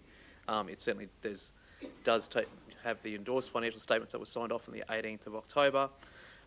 In that tells a story that's very much in line with what's informed your budget piece for this year, and very much where we anticipated to finish the financial year. So showing that operating position that shows a surplus for the year, and shows that essentially we're still looking after and maintaining that $2.9 billion worth of assets. Also incorporated into the annual report this year, for the first time, is an audited level on your financial sustainability framework required by the local government department. So you've got 6 indicators in there that are part of that, and they've all been are all on track and essentially been signed off by both the Audit Office and the local government department. But yeah, no real surprise there, and very much sets the foundations for your budget this year. Very good. So, questions? Comments? Councillor Churchill? Yeah, thanks very much for that, Chair. So just to touch on that particular point about the asset going live, if we could just understand, we could just understand the principle. We've come a long way to get where we are today, and I know the discussion I had with the CEO yesterday was about that and other matters as well, but was the significance of the asset. And I do have a question that's relevant to it, and I'm looking at it, perhaps, or just trying to find it here at this stage, is trying to make sure when we go live with this asset, and you've highlighted it there, it's on page 131, is understanding the remaining life for each asset, because as you know, our community gets impacted at any time of the day and or night, 24/7, when we have an asset that perhaps has deteriorated beyond its life, and then all of a sudden our crews have to be called out, and you know the story that happens, and as a result of that our communities are impacted as a result of that deterioration and loss of water for a period of time or whatever the service might be. So I'd just like to get, I'm sure my colleagues would be as well, what does this all mean now when we go live, and understanding that that information will clearly articulate the life of each asset. And I suppose I've got one other question that comes out of this as well. Is our acceptance of a risk level, what is that risk level? Do we run the asset to fail until we have a burst or a problem in our community? Or are we being proactive enough based on the data and the information that we would have with an asset register to ensure that we perhaps are ahead of the game without coming at a greater cost of replacing it too early? Hope you understand that and understand where I'm coming from. If you wouldn't mind, thank you. Absolutely understand the question. I have a feeling that my colleague, Mark Francis, may wish to share some insights. Thank you. Thank you. Good morning, everybody. What you've articulated there, Councillor Churchill, is exactly what we want to achieve. And that is that we want to optimise our maintenance approach by understanding exactly what we want to do to our assets and when. So part of that is obviously maintaining them well, which means that the large capital expenditure is delayed for as long as possible and renewed at the right time, so we're not replacing too early, but also that we're not having failing assets unnecessarily. There will always be circumstances which means we can never be in a 100% preventative and preemptive state. There will always be an element of reactive, but we've articulated over the last year a maintenance strategy for each of our asset classes, which articulates a roadmap for us to move from our current reactive state to a far more preventative state. And key in that is our asset register and the information that the data will provide to us and to this boardroom to make investment decisions, both on the maintenance side and on the replacement side. Thank you. That answers one aspect of it, I suppose, is to be that proactive approach to ensure that we don't end up with those late night catastrophes or loss of services to our public. But just come back to the point about it going live, albeit live for whom? For the community and for our workforce. So that the information is public information. It's essentially what the assets exist to provide a service. There will be, over the next couple of years, a real hard look at how we can make most of this information available to the public as well, so that they can understand what's happening with their assets and the services that we provide. Initially, it will go live internally for us as a real foundational tool, because as soon as it goes live, we then unlock the potential from our computerized maintenance management system and the other process improvements that we want to deliver through optimizing maintenance delivery. So it will be live for yourselves, it will be live for our staff, and any outward-facing information we can provide, we'll start providing that as well. That's extremely pleasing to hear, and it's available, be it for the community, subject to whatever may be made available. That's terrific, and as part of that excitement also is making sure that when we do a replacement of asset, that it's not impacting on another asset that perhaps we may have already just done a new one that we've got to dig up and go and replace another asset. So hopefully the left hand is continuing to talk to the right hand as well. Very good, well done, terrific. That's exciting. Celebrate. Great. Councillor McClintock. Thank you. Just off the back of, sorry, before you run away, Mark. Please stay, Actually, Mark. no, you can stand up. No, you can sit down, actually. It was just a little bit of just piqued my curiosity there. You kind of alluded to the fact that we're in a little bit of a 100% reactive state, or have been previously, and we'll never get to 100% proactive. That makes a lot of sense. What is the anticipation, and I know this is lots of estimations and stuff like that involved in that process, but are we looking to be majority proactive? Is it what sort of a increase in that proactive status are we aiming or hoping to achieve through this process? Is it 50-50? Is it more 80% proactive and 20% reactive? What would be a successful outcome for what we're hoping to do here? The answer is it depends, and it varies on our asset class, so what assets we're talking about. But really what overlies it within our asset management system is our risk appetite. So understanding what the risk of failure is and the criticality of an asset. And the criticality of an asset is linked to what are the consequences and likelihood of its failure. So it's quite fundamental risk management. So you as councillors set that risk appetite for ourselves and for the community. So that will help to inform our asset management planning, which will say, because we cannot do everything 100% preventatively, because that will be expensive. And there will be some assets that we will accept and tolerate to fail. And that means that could be a barbecue in a park, as opposed to our wastewater treatment plant. So those two have slightly different treatments. Definitely. But you will help us to establish through our asset management planning approach which ones and where our risk tolerance is for that to happen.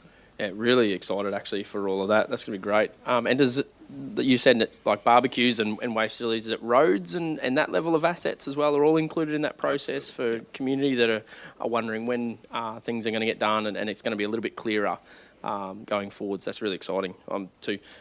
Thank you.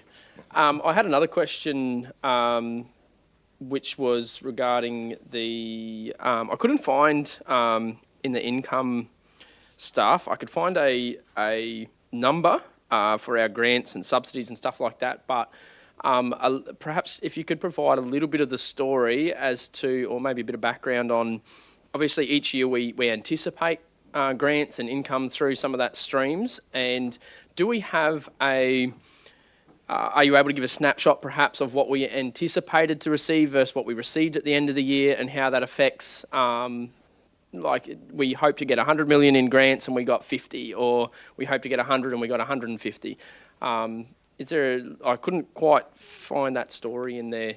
Did we do well in that space? Because obviously that's really impacting to our ratepayers and to our community, and the more successful we are in that space, the more we're able to achieve in services versus the expenses to our ratepayers. So I'm really curious how that functioned last year. Yep, so your grants are essentially shown in your revenue notes. So there's actually, essentially if you go to essentially what is page 108 in your annual report, it tells a story there, but it doesn't compare budget versus actual. So what you're talking about is what we use for budget, for planning versus actual. The reality is we probably haven't received all the grants that we would have expected to receive when we set the budget. And for a variety of factors, our capital spend wasn't what we expected in different places. So particularly for a restoration of public assets, where we expected to receive essentially almost $50 million worth of work fully funded. Yes, the work's fully funded, but we haven't achieved all that this year, 23-24. Most of that will be completed by December this year. So that's carried forward. We still haven't lost that grant funding at all. We're still achieving all those grant milestones. It just means from this financial report perspective, I can only recognise the revenue that we've earned to that point, which is the work we've done. So all that has been accounted for, and so there's no grant in terms of what grants we've used for budgeting. We haven't lost any grants. So it's more just how we've actually received them in terms of the work's done. So it's only ever falling backwards by just a little bit to do with respect to capital progress, and the most significant of that was your reaper works. Yeah, I guess, just looking for that higher level, your interpretation of how we've been tracking as far as that grant space and how that's functioning. So and you can see those really big spikes in that note there too. So they show that big, because essentially we've received $49 million worth of grants this year. Brilliant. Thank you. Thank you very much. Councillor Holzheimer? Thank you. I actually read a large portion of this and understood it. So I was really impressed with my skill set and how it's growing, but also the way the report was put together for us as well. And I think that if I can actually understand the majority of it, then you know, the layperson out there as well has a good opportunity and a good chance of understanding that as well. So thank you very much for that. And I would just like to accept the report.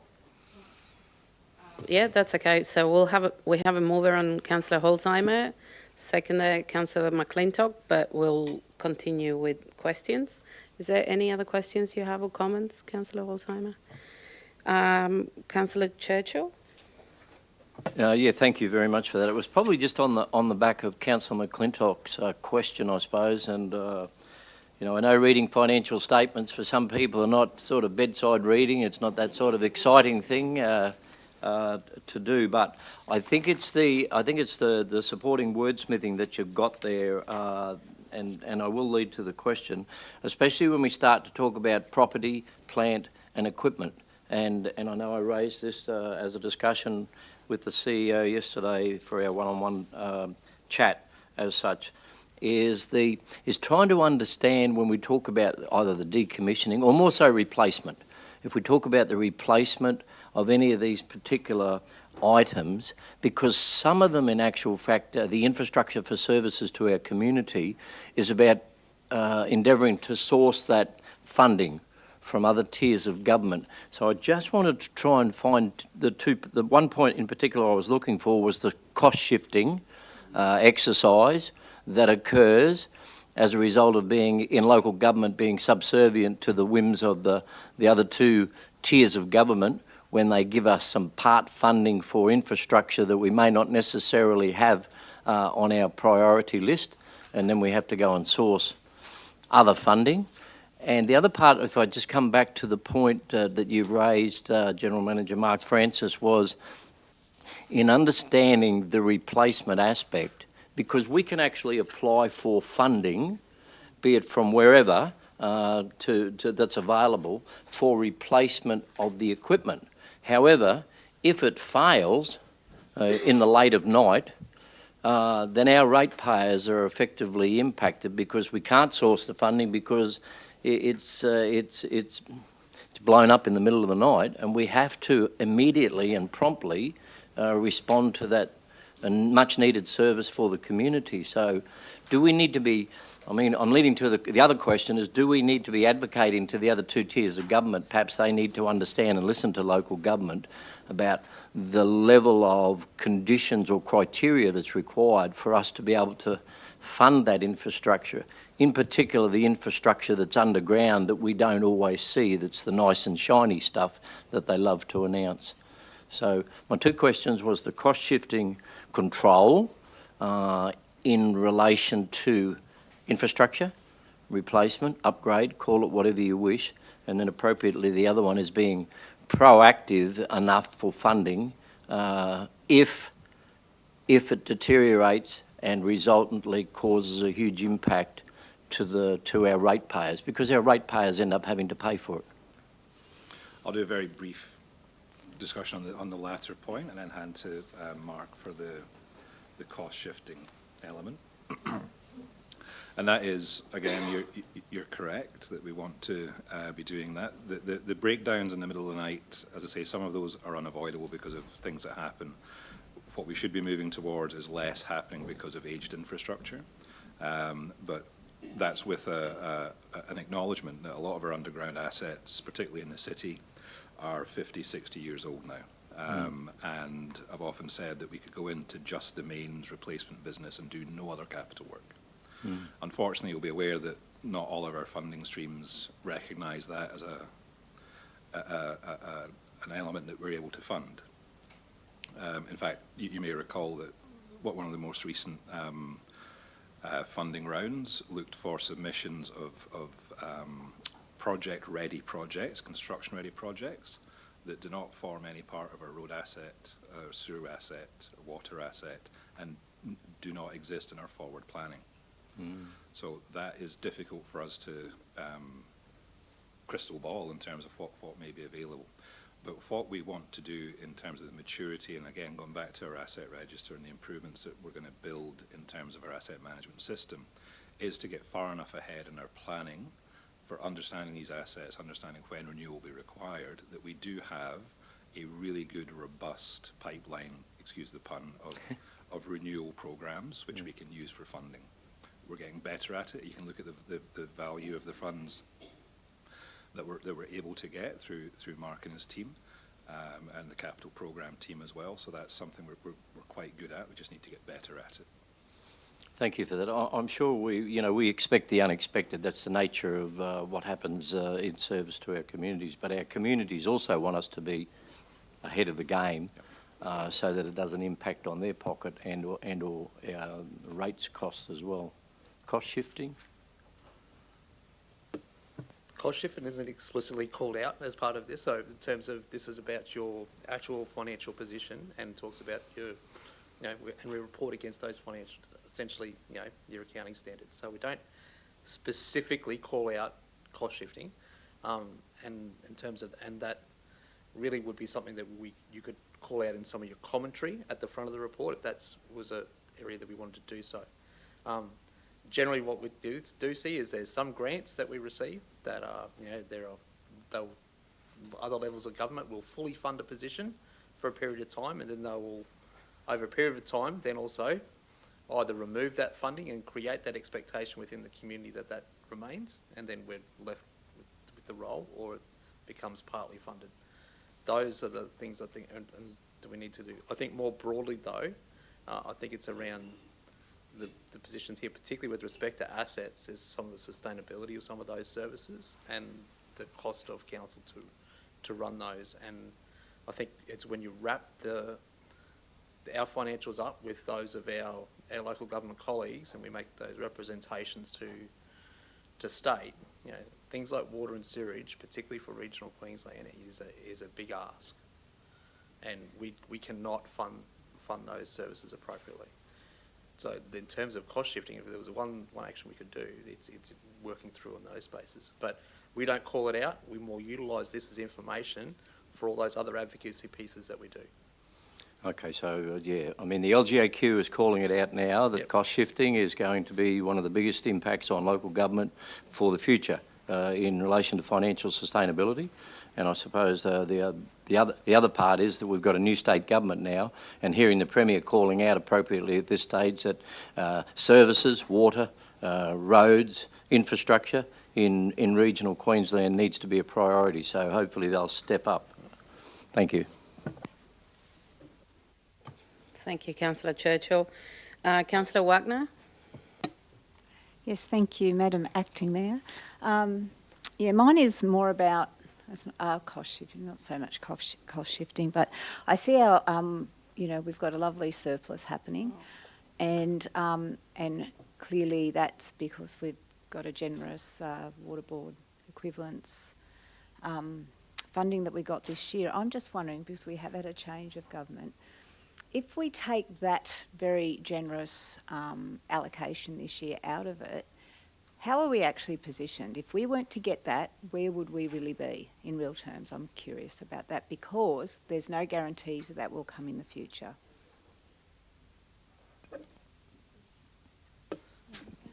Your deficit would be $10 million. $10 million. In terms of so in broad terms, so you would move from $17 million, we received $28 million. We've chosen to actually, and your deficit would put, so I'm just reporting on the straight numbers, so we've $17 million is your operating result this year, positive. If you take that $28 million receipt out, obviously we've then got a whole, obviously we've actually funded some service increases and some other items out of that. So therefore, you might be able to make some alternate decisions if that funding isn't there. So you would obviously just reframes if we haven't got that income, what we need to do.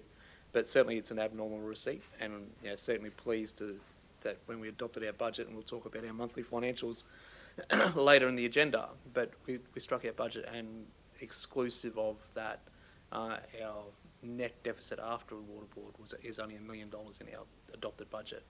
So that shows a big change from where we finished and we're projecting last year.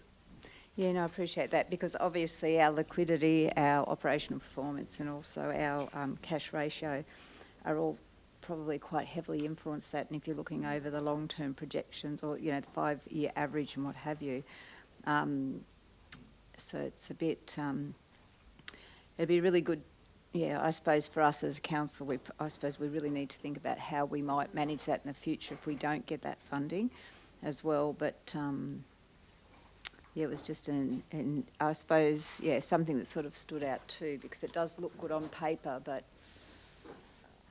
it is going to be, and we all know the cost of water is likely to rise in the future, and it is going to be a burden, as we said, with the cost shifting and what have you on ratepayers. It's something that we're going to have to get on the forefront, because if we had a deficit of $4 or $5 million, that's $4 or $5 million of rates that we're going to have to find, unfortunately. So thank you very much, appreciate it.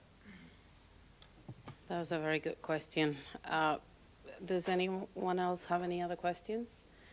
I just think I really like the report, so I encourage anyone out there that they're always asking and have questions about what we do and how we spend ratepayers' money and other monies to please have a look at this. And I'm assuming that we will have some extra communication going on through this. Would you like to talk a bit about that, or? Yes, sure. As per our quarterly publications, this is the annual wrap-up of that, so we will have a full communications plan. It'll be on the website later today, and there'll be social posts that'll point you to that as well, or you can just search for it. Go to our website and just put in the search bar annual report. That'll bring you to all of our reports as well. Thank you. So we have a mover on Councillor Holzheimer and a seconder on Councillor McClintock. All in favour? Thank you. Okay, next we have G 4.2, Specialised Supplier Events Queensland Pty Ltd, and we welcome Kylie Lee, General Manager, Community and Lifestyle. Yep. Thank you. Thank you, Deputy Mayor. Thank you, councillors. In 2019, Council developed a regional events strategy that focused on 4 key strategic themes: to amplify our destinational profile, to grow our return on investment with a strategic focus and investment, facilitate sustainable events, and to increase overnight visitor expenditure. As part of the regional events strategy, Council analysed some of the region's signature events and looked to harness 2 very popular events for the region that were very long-standing and rich in tradition: the Harbour Festival and the iconic Brisbane to Gladstone yacht race. An umbrella event was then designed by Council to support the collaboration of these events, which activated the festival and the yacht race, supported the local yacht club, and provided business development opportunities for local businesses. Easter in Gladstone was born in 2019 and has been an active and well-supported event on our event calendar. Council identified that we couldn't resource this event in turn. We identified we would need to engage a service provider to support the delivery of the events.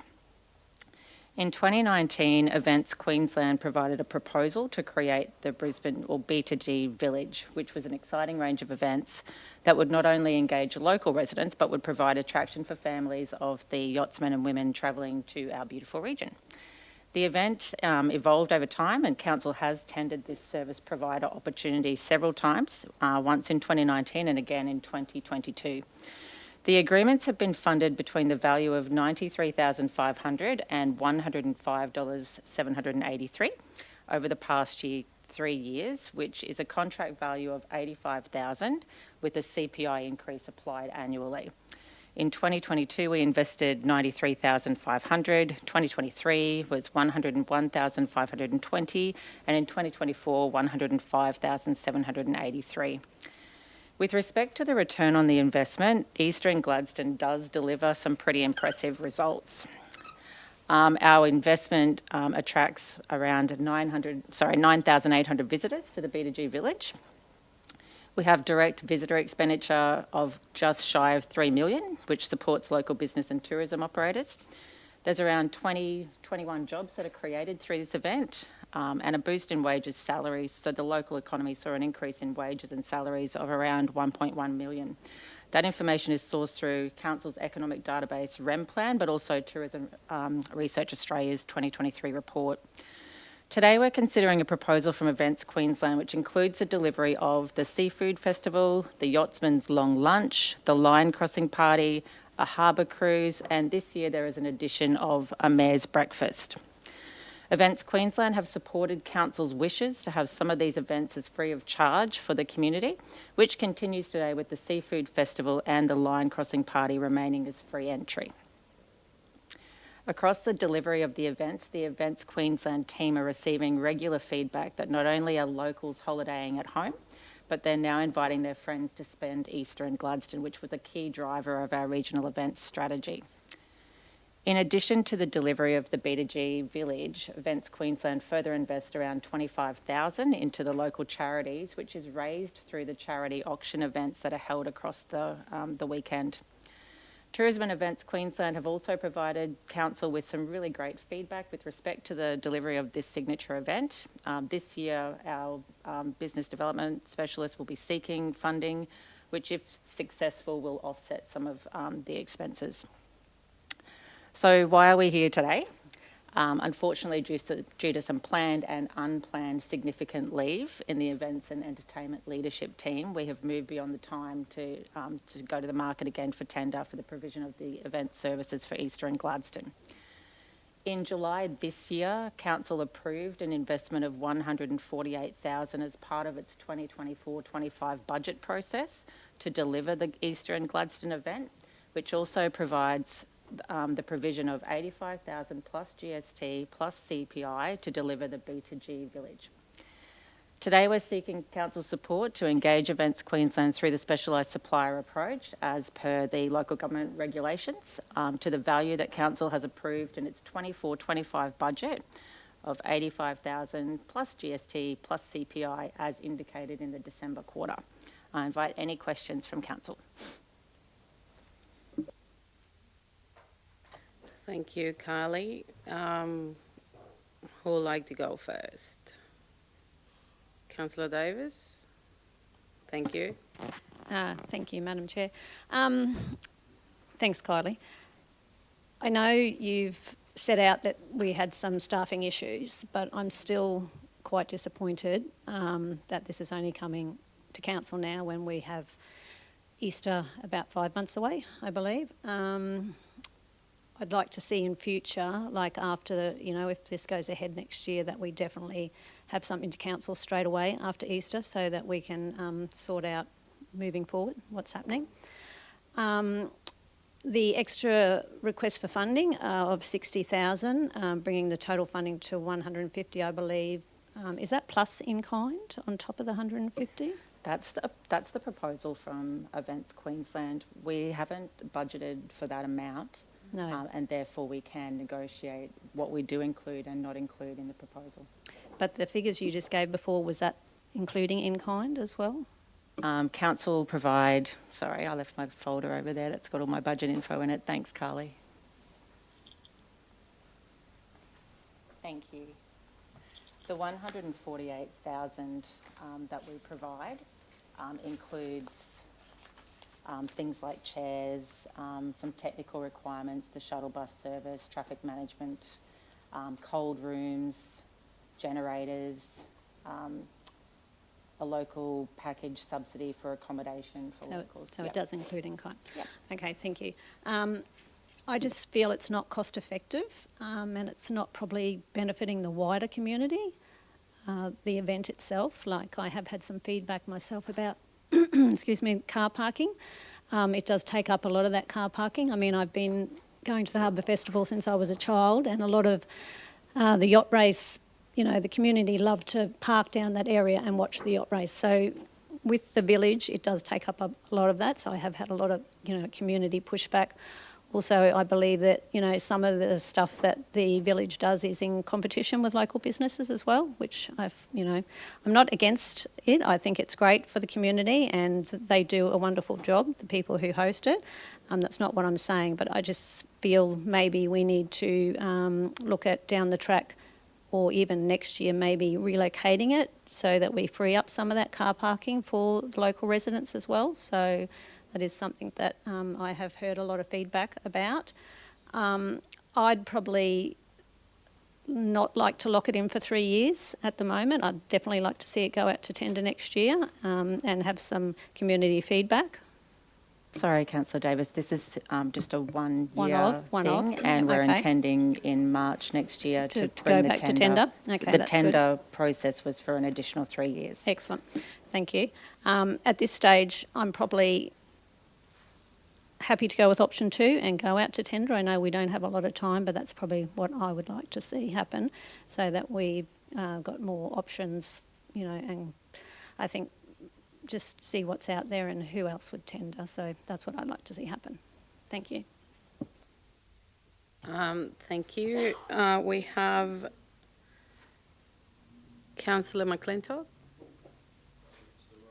Sorry, still writing some questions down. Just off the back of that little question there in regards to going out to tender. Did you mention, sorry, I was trying to keep up with the information through that process there, but 22 was the last year we went to tender. How many respondents did we get to that, and what was the general consensus? Because we're talking about obviously another 1 year here, but what is the likelihood that we anticipate, or what happened during that tender process there? I'll have to take that on notice, Councillor McClintock. There was very few people that respond to these tenders because they simply can't deliver them.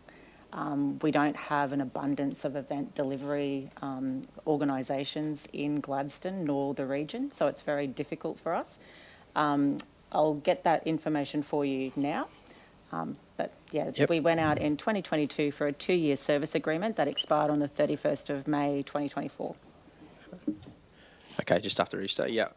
I think too, I probably tend to agree with Councillor Davis's comments too on we seem to have a number of things coming through at last minute, and I know there's been a little bit of catch up happening and a lot of that stuff behind the scenes, but really would like to have that opportunity to make these good quality decisions time out. And I know that's your anticipation too from a business side of things, but really have noticed probably a number of these moments coming along and tenders that are at the last minute and want to see that shift. So I don't know whether that means we need to adjust some of our investment into staffing or whatever that means, but definitely keen to have that set up so that we have that proper investment into there. Is that something, and there's a little bit of a sideways question, but are we set up to have a better process going forwards that we won't be getting to these last minutes, or do we need to change something? Councillor McClintock, I'll be incredibly honest with you. I had an unplanned parental leave of my manager, and then we had a very planned long service leave of 3 months. I didn't have capacity to take it on myself. Yep. Otherwise, we would have had it here at the Yep. table. So that's the resourcing issue. Yep, right. So but with that sort of stuff coming up ahead as well, obviously others will need long service leave and things like that. Are there adjustments that we've identified that we could make? Obviously unplanned stuff will always be a risk that we have to absorb, and that's always a cost-benefit analysis we have to make. But are there ways that we've identified we can do this differently going forwards, just to give a little bit of confidence to the room that this is going to change? 100%. Tender processes aren't complicated. Yep. They're time-consuming. Yeah. And I will have resources back in my operations next year. I just didn't have them this year. I'm sorry. No, that's... but a tender process, Mark, if you could help me with the timeline for tender process. Yeah, it's generally 12 weeks to run a full process. 12 weeks? Yeah, so generally, we around about 3 months. Yep. Which is going to make it very difficult for someone to pull this together in how many weeks does that leave us until Easter? I'm not doing the maths I'm not counting down sleeps yet. If you take January out of the picture, which is you've got a lot of leave around December, January, I'd have about 8 weeks to put it together, which will be a huge risk on the delivery. I had a couple other questions very briefly. You mentioned, I believe, in the opening couple of paragraphs there that part of the desired outcomes when we originally talked about this concept was to help the local economy, and in particular the yacht club and that sort of area there to benefit. How have we seen from this particular event, has that been successful is perhaps my first question, and how do we quantify that? What's the sentiment from the yacht club around this village that we've seen? The sentiment's mixed, Councillor McClintock. So we help, through this whole process, we have stakeholder engagement meetings with all of the stakeholders, including the festival, the yacht club, local businesses surrounding Events Queensland and any other key stakeholder that are involved. We partner with the yacht club to deliver the, I can't think of what it's called now, the line crossing party. Yep. Sorry, the awards. So we have the awards at the yacht club, and that seemed to be very, very good. Why we have those stakeholder meetings is so that we can plan a complementary event program, so we're not competing against each other. That's the key intention of those. I'm not sure around it. I know we've had feedback from the yacht club around the cost of resourcing across the Easter period, but we certainly advocate wherever we can to push patronage that way as well. They're a key provider in the entire Eastern Gladstone definitely. event. Yeah, and I know the community that I've heard from is that the sentiment is we don't want to create something that adversely affects our existing businesses, obviously. So I would really like to make sure that's at the forefront of conversations. I know the organisers of the B2G Village, which we're actually talking about here, are very keen to have those conversations and are very open. I have had a couple of conversations with what their intentions were as to going forwards and ideas and stuff like that to get a little bit more clarity. For us, the 148 that we committed to the Harbour Festival process, did that include this or that was separate? Sorry, I missed the... No, that includes 85,000 ex-GST for the service provider as part of your approved budget. And the rest of it is for the rest of the festival? The rest of it is that was the stuff that I talked to Councillor Davis about before. Traffic management, shuttle bus service to help with parking, LED screens, generators, that kind of stuff. Great. I think, I'll come back to, I might have another question, but I'll let a little bit of other commentary go on. Thank you. Thank you very much. Thank you, Councillor. We have a couple of people anyway, so we'll take a little bit of time to get back to you, but Councillor Wagner? Madam Acting Mayor, you're saying we talk too much? Not at all. Just wanted to make sure you... No, look, thanks for that. Wait. Yeah, look, I probably echo the sentiments of other councillors here. And I get that you've been put in a very challenging position, but I don't support an anti-competitive process, particularly when it's, it does tend to be favouring some that we support. Brilliant organisations, brilliant people. That's not the issue here. But I am curious, out of this money, how much money are we giving to festivals and events? Whoever's running the festival now, how much are they getting?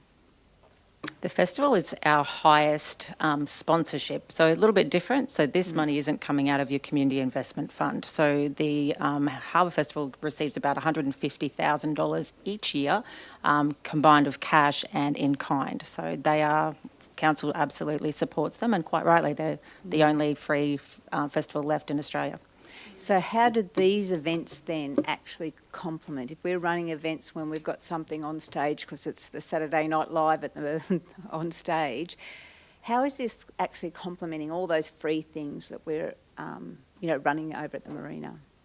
That's the benefit of the stakeholder meetings, Councillor Wagner. We make sure that we're complementing the program. We also need to understand there's a very wide changing demographic that we're trying to appeal to here as well. There's young people, their families, they're older people, so we're trying to design a program of events that's actually complementary and celebrating one of the most iconic weekends that we have in our region. Yeah, no, I get that. But in the past, the yacht club used to run the end of line festival anyway. These particular organisation that we're looking at funding, they could potentially run that on their own anyway, couldn't they? And make the profit out of it. The yacht club running all of the... Events Queensland? Couldn't this be something that someone could run anyway as a potentially profit event?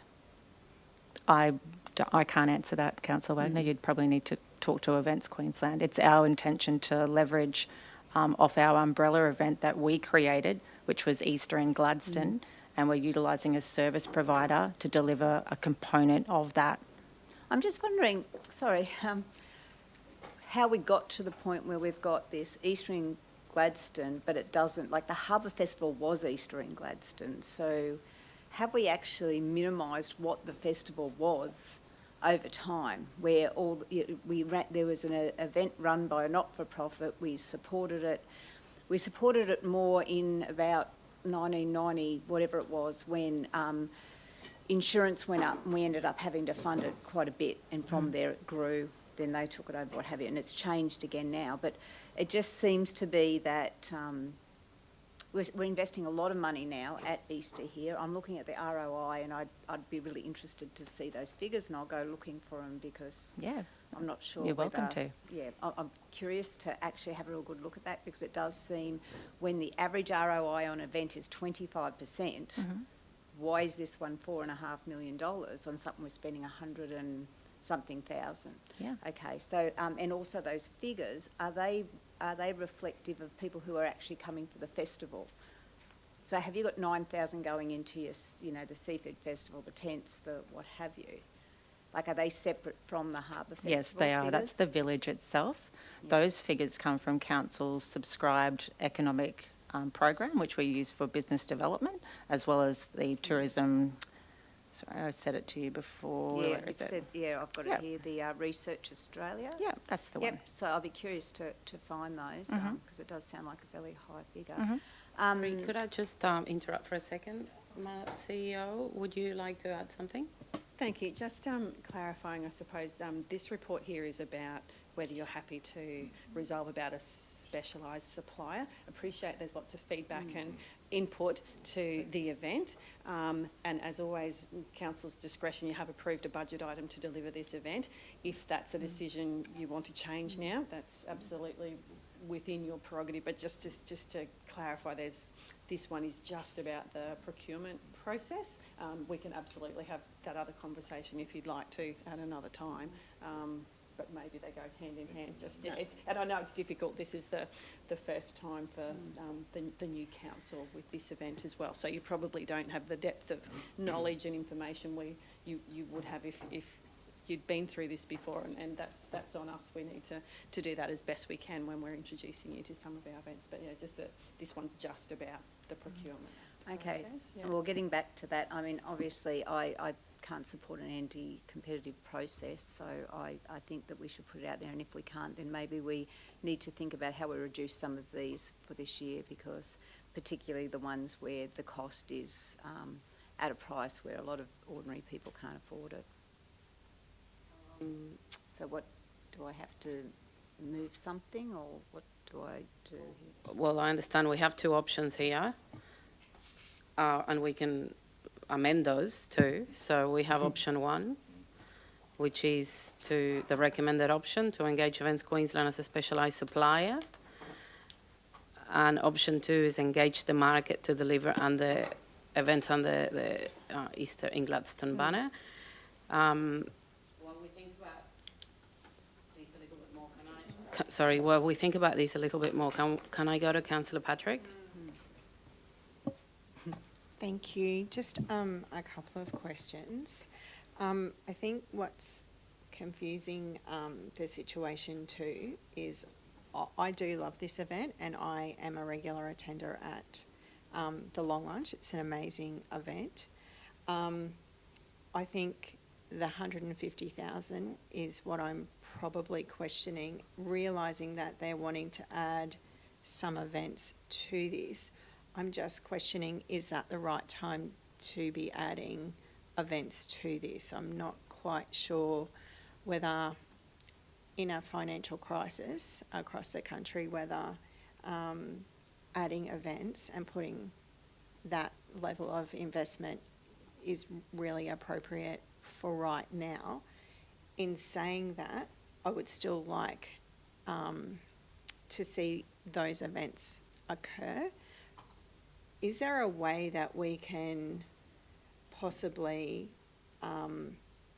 cap the, instead of investing 150,000 each year, I think last year was 105 that we did, so whatever the CPI index would be on that, could we do that type of a figure instead of the 150,000? The 150 is just a proposal Yeah. from Events Queensland. We haven't accepted that, and your resolution allows the CEO to negotiate that. Yeah, So we okay. have absolute discretion to see what that program of events looks like from the boardroom here. Yeah. So in your budget that you approved in July, we approved an investment of 85,000 plus Yeah. CPI.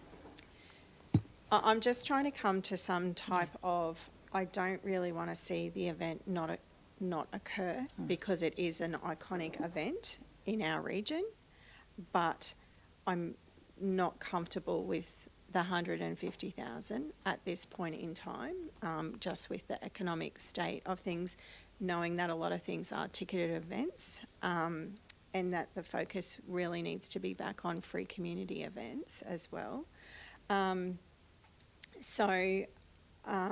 suppose that's what I'm proposing, is to continue with it, but only at a CPI index, and probably revisit adding to the event, given the fact that I feel, as we've kind of all shared around the table, that we don't have a lot of time to make this decision through the situation that has evolved, which I'm not really comfortable with, but I don't really want to see it not happen either. Yeah. Thanks, Councillor Thank Patrick. you. It's not ideal. Ideally, we would be in the market, but Yeah. it is a process. There will be a risk to delivery, but if that's Council's decision, then that's what we'll do. Let's go to Councillor Churchill, please. Thank you, Madam Chair. I'm prepared to bring it on now. I'm happy to move the officer's recommendation that's before us today, and I'll speak to that recommendation. And I'm hearing what everyone is saying at this particular stage, but let's be very mindful of what the original intent was in 2018, and it's been the past 6 years that it's happened. Yes, there was a hiccup there during the COVID period of time, but the intent originally was to bring the Gladstone Harbour Festival together to the Brisbane to Gladstone yacht race to become one signature event. And that signature event, and admittedly, I'm hearing, yes, the Harbour Festival has been a signature event, but if we were to reflect back in time, for a period of time, the Gladstone Festival events, and good on them for sticking at it and remaining committed to the cause, because they face challenges, especially with financial sustainability and COVID and a whole range of other things. But in light of that, they actually did a lot of work, a lot of business planning to make sure that the Harbour Festival remains one of our signature events. Now, in the absence of the Mayor here today, it's irrelevant, but that was all part of the dialogue, was to bring the Brisbane to Gladstone yacht race into one major signature event, not just for Gladstone, not just for the Gladstone region, but for Queensland, for Australia, and we went worldwide because it's now international. And that's the acknowledgement. And I understand the complexities that we're starting to discuss, but it's not a discussion point for today. I've been there myself on a number of occasions, seen it, smell it, touch it, feel it, and enjoyed it, many others as well. If there is a need to review, if it's delivering on what the original intent is, then perhaps that's something that we should be doing. But what we're facing here today is a moderate to high risk reputational aspect on this signature event for our region. There's a huge number of stakeholders that are involved in this that have to prepare, collect, collate and compile and be prepared to deliver the major event for Easter in 2025. If we wish to go about it, then perhaps what needs to be done is we need to do a full review, perhaps after the event in 2025, to make sure that it's actually meeting its purpose. And we need to do that before we sit down and go into our budget process to make sure that we are committed to that cause thereafter, because we all agreed in the budget that there would be that budget allocation to deliver this event for 2025, and that's what we're facing here today. I understand what everybody's saying, but can we just forge ahead to do it? And that's what the recommendation effectively is to do it for the 1 year, do a review, and then we can all assess it as a council on what that future will be as our #1 signature event for the region. So anyway, I'm happy to move the officer's recommendation at this stage to be delegated to the CEO. Okay, so we have a mover for the officer's recommendation. Is there a second there? Councillor McClintock. And before we vote, can I please go to Councillor Holzheimer? I just had, I suppose, one question, and that is when our budget actually exceeds what we've allocated at that time, where do we actually draw that money from in this situation? I suppose that's one of my questions as well, because I definitely think that there's other conversations that we need to have in regards to what does this new lot of councillors actually believe that signature event is. What does it look like?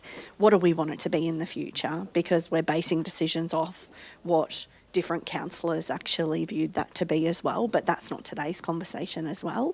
And that reputational risk, I think, is really critical here as well, and the time constraints with if we did go out to tender as well, so that clarity. But yeah, so where does that money come from if we need to spend more money? Thank you, Councillor Holzheimer. The team's been incredible this year. We've actually made some significant savings across our calendar of event year.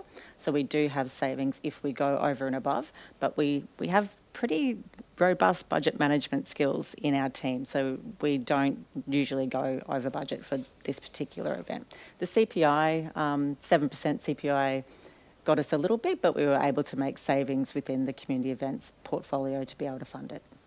So we wouldn't be taking money from another area or having to catch up next year to find that money or something like that? Not it's usually, already there. no. We would redefine other events like Festival of Summer, or we would not heavily invest in something else.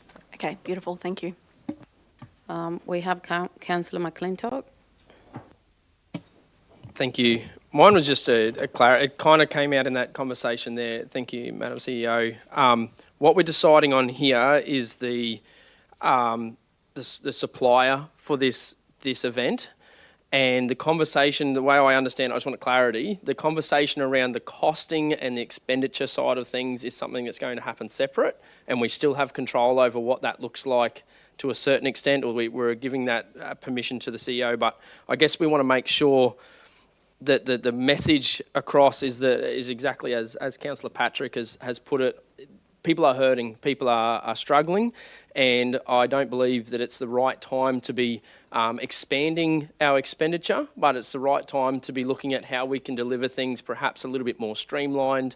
And my understanding is that these sole suppliers, there are not many people who are delivering this sort of stuff or could deliver this sort of stuff, but even when you go into the details on Events Queensland, the calibre of what they are capable of is quite exceptionally high. This isn't a ma and pa's having a crack at putting on a tent and a shindig. This is a high quality outfit who's capable of putting this on. So do we still, just to clarify publicly, we have control over that expenditure and what that looks like? We can stick within the budget that we've allocated already. This is just a conversation about who we're going to have that conversation about that 85 with, and will it be with Events Queensland? So Councillor McClintock, Council will remain the overarching coordinator of the Easter and Gladstone events, including the village. So we are engaging with, the proposal is to engage with Events Queensland for this year, for the delivery of the B2G village, within the parameters that Council approve, and we'll design the event with Events Queensland as far as what that financial investment looks like. I just wanted to clarify when we're talking about what we're moving here and what we're voting on. We're voting on the supplier and not that expenditure, and just making that message very clear that we'd like to have that conversation, and not this is a tick and flick and move on. But thank you. Thank you. And Councillor Davis. Thank you. If the consensus of the room is to go with option one, is there any way we can put any,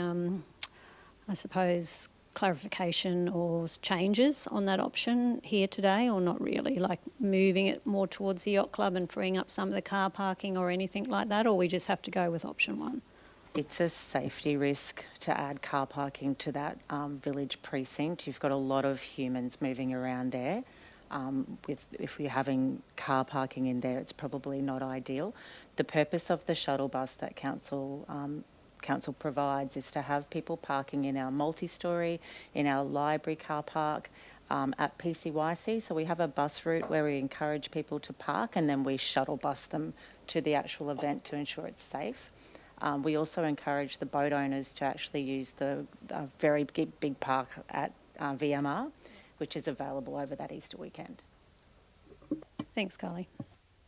I have a question, if I may. I guess I understand definitely the urgency. We have to go ahead with, otherwise we're obviously going to put the event at risk, and it's probably not something we want to do. Just to clarify, in the financial and resources implications, so it says in here that we obviously currently budget at $90,000, but there's been a submission by Events Queensland requesting an investment of $150,000. So the option one, it's about delegating to the CEO to negotiate the amount within the community events budget parameters. So what is that? That doesn't necessarily mean that it's going to be 150. It will be, so the budget that we've put forward for this year was 85. So with GST, it'll be, GST and CPI will be 96,700. Okay. So so it's whatever minus the 90,000 that we already had. Okay, so does anyone have any other comments or questions? Okay, so we have a mover on Councillor Churchill on option one, the recommendation from the officers, and a seconder in Councillor McClintock. Can I please have a show of hands who's in favour?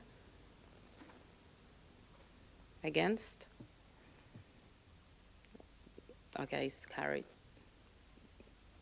Would you like to record your Yes, please, vote? if I could record my vote. You want a division? Yeah, I just want to Yes. record my vote, yeah. Can we please And have a same with- division? and call a division as well, thanks. Yeah, so can we put all those in favour? Against? Thank you, the recommendation is being carried. We got next, where are we here? G 4.3, amendment to the Animal Management Subordinate Local Law. And we have Mark Holmes back, General Manager, Finance, Governance and Risk. Thanks, Mark. Good morning, councillors. This item is for you to consider an amendment to our subordinate local law for animal management. So you adopted an animal management local law in June 2023. That local law ostensibly had an administrative area on drafting, and essentially what that has essentially done is reverse the intent of the local law with respect to the off-leash area with respect at 1770 SES grounds with respect to protecting the rainbow bee eaters there. So this report looks to look at resolving essentially a subordinate local law for that amendment, and also is asking you to note that it's essentially a insubstantial change. That enables us to go through a more smoother process to get that process signed off, rather than go through the extensive consultation that normally befits a local law review. Note that this process has already been done for this animal management local law. Thank you. Is there any questions? Okay, well, it seems pretty straightforward to me. But yeah, Councillor Churchill, please. Not that it's relevant to the policy, but I'm not a rainbow bee eater bird follower, but I recognise that there are wonderful, aviary and et cetera, that follow, I suppose, and probably maybe those who support the bees as well, I'm careful how I say this, but so when do you know when they come and when they go? And I mean, they're in the ground, but we've all been there. We've all been there and we've seen it. So is there a particular time, you know, or is it just carte blanche now? That Councillor, I'll get just Ali, trying to understand. I'll get Ali Moore, who's ding our ding, the gentleman. Ali Moore. The rainbow bee-eater birds have arrived and they're going into the ground now, and I don't know who comes first and who goes last or whatever, but is it just... They do have a breeding season. Right. For 1770 in particular, that season generally starts around August, September and goes through to about February. So they're a ground, they have a ground nest, a burrow that they make in the ground. So you can actually go on site during the breeding season and count how many nests are there. So you can also... I understand that, Ali, thank you for that, but like you're going to make it 6 months of the year. What date do you start it? Is someone going to stand there and watch that first rainbow bee? And I've seen them there. They're beautiful birds. But like, what date does the first one arrive, and what date does the last one go? It's like what we do with... I wouldn't want to be the first one and came early. What we do in the local law is we actually put the months in there. And so the months are already prescribed. What we've done is we've inversed them currently in the current local law, and what we went out to consultation on was actually with the right months. So we're just asking for the months to be inversed. So the months that we put as dog on leash is for the months of that breeding period. Right, just the breeding period, no other period. Not if they're just frolicking around, but they're not breeding. Okay then. All right. Don't interfere with breeding. It'll be interesting, and I know we've had a lot of challenges down there in protecting that particular area. But anyway, yeah, I know it's only a small question, but yeah. Thank you. That was very informative. Anyway. Well, it is. Do we have a mover for the officer's recommendation? Councillor Davis, seconder. Councillor Patrick, all in favour? Thank you, Ali and Mark. Next, we have G 4.4, Audit Risk and Improvement Committee External Member Appointments. And hello, Mark, again. Thank you. This paper is for you to consider the appointment of two external members to your Audit Risk and Improvement Committee. We have our current two external members, Mr. Stephen Coates and Ms. Sandra Collins, ending their tenure at the end of December. So we're looking at replacing those. We did go out to consultation and went out to get interest on those positions. We received over 30 submissions for that. We had interviews for that with Councillor Holzheimer, our General Manager of People and Strategy, Carly Quinn, and myself, and we shortlisted 5 candidates for those interviews, and the results of those interviews is that we are proposing that Mary Goodwin and John Halliday are essentially recommended to you.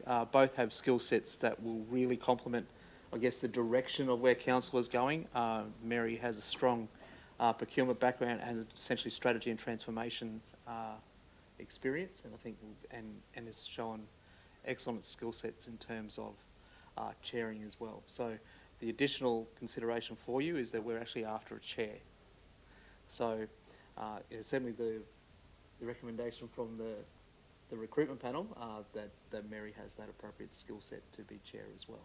But it's for your consideration to appoint those two external members and appoint a chair. Thank you, Mark. I'll just probably go first to Councillor Holzheimer, as she was in the panel, and thank you very much. I have to say, it's her first time doing this, and she's done a great job, so thank you. Thank you. It was actually a really informative process. I think we had a high calibre group of applicants, and it actually, the decision to, I think, look at Mary as the appointing as a chair as well, which is not traditionally what we've done with our chair as well. We've taken them from somebody who's already within the ARIC committee. It was because of the skill set, the energy, and for me also, I saw potential in her to take our ARIC committee further with her passion, enthusiasm, how she mentors actually other people at the moment as well as being a real asset. Both Mary and John had a lot of energy and excitement about the role and had the skill sets that were identified that would be really beneficial for us in the next 5 years as well. So, yeah, really happy to support this recommendation as well. Great, thank you. Councillor McClintock? Oh, I'm happy to move. Had a great chance to have a chat to Councillor Holzheimer about this process and what that looked like. I trust in Councillor Holzheimer and the team's job in doing this, but I'd like to move that we do the things that are on the thing. Please. That you would like to move the officer's recommendation? Yeah, that's what I meant to say. I lost my point. So can I have a second though for that? Councillor Patrick. We have Councillor Wagner, please, for a question or comment. Congratulations. I think you've come up with two very high calibre candidates. I didn't see the others, but they are very good. The only question I have is, that was the comment, the question is, with these, they do have current positions with other councils, and I'm just wondering, I can see that that can be a real asset. They're on similar committees. One has 4 or 5 different councils. I'm wondering whether that there ever is there a consideration of a conflict as well? Like, I think it's great to see because they can benchmark, but also is there a sort of a conflict in that? Like, I'm just curious because, yeah, I'm in two minds over it. Yeah, generally, if any of the candidates have conflicts at the table, they'll raise them. Generally, being on another audit committee of another council probably hasn't been considered as being one. I guess then the committee's not making commercial decisions around that in terms of investment. It's more one of review. So it really is, that hasn't come up, and really that what they generally do is, in terms of members, they try to align those council meetings so that we get all those groups.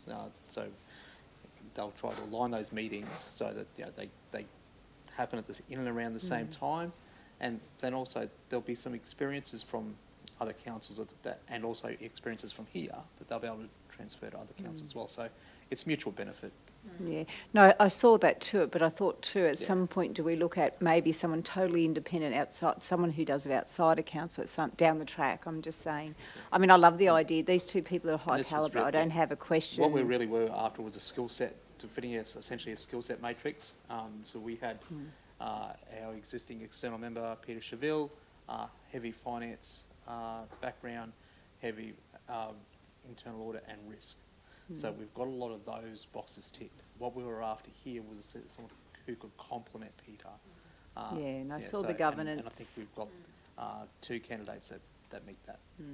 No, it was just that I just thought, because if one's on 5 or 6 different councils, there is a fair commitment on time as well. But I did see the benefit of it. So anyway, thank you. And well done to the team that have come up, and also for those applicants who did apply for the position as well. Thanks to all of them, because, it's a go-ahead council, and it's great to have such high calibre people.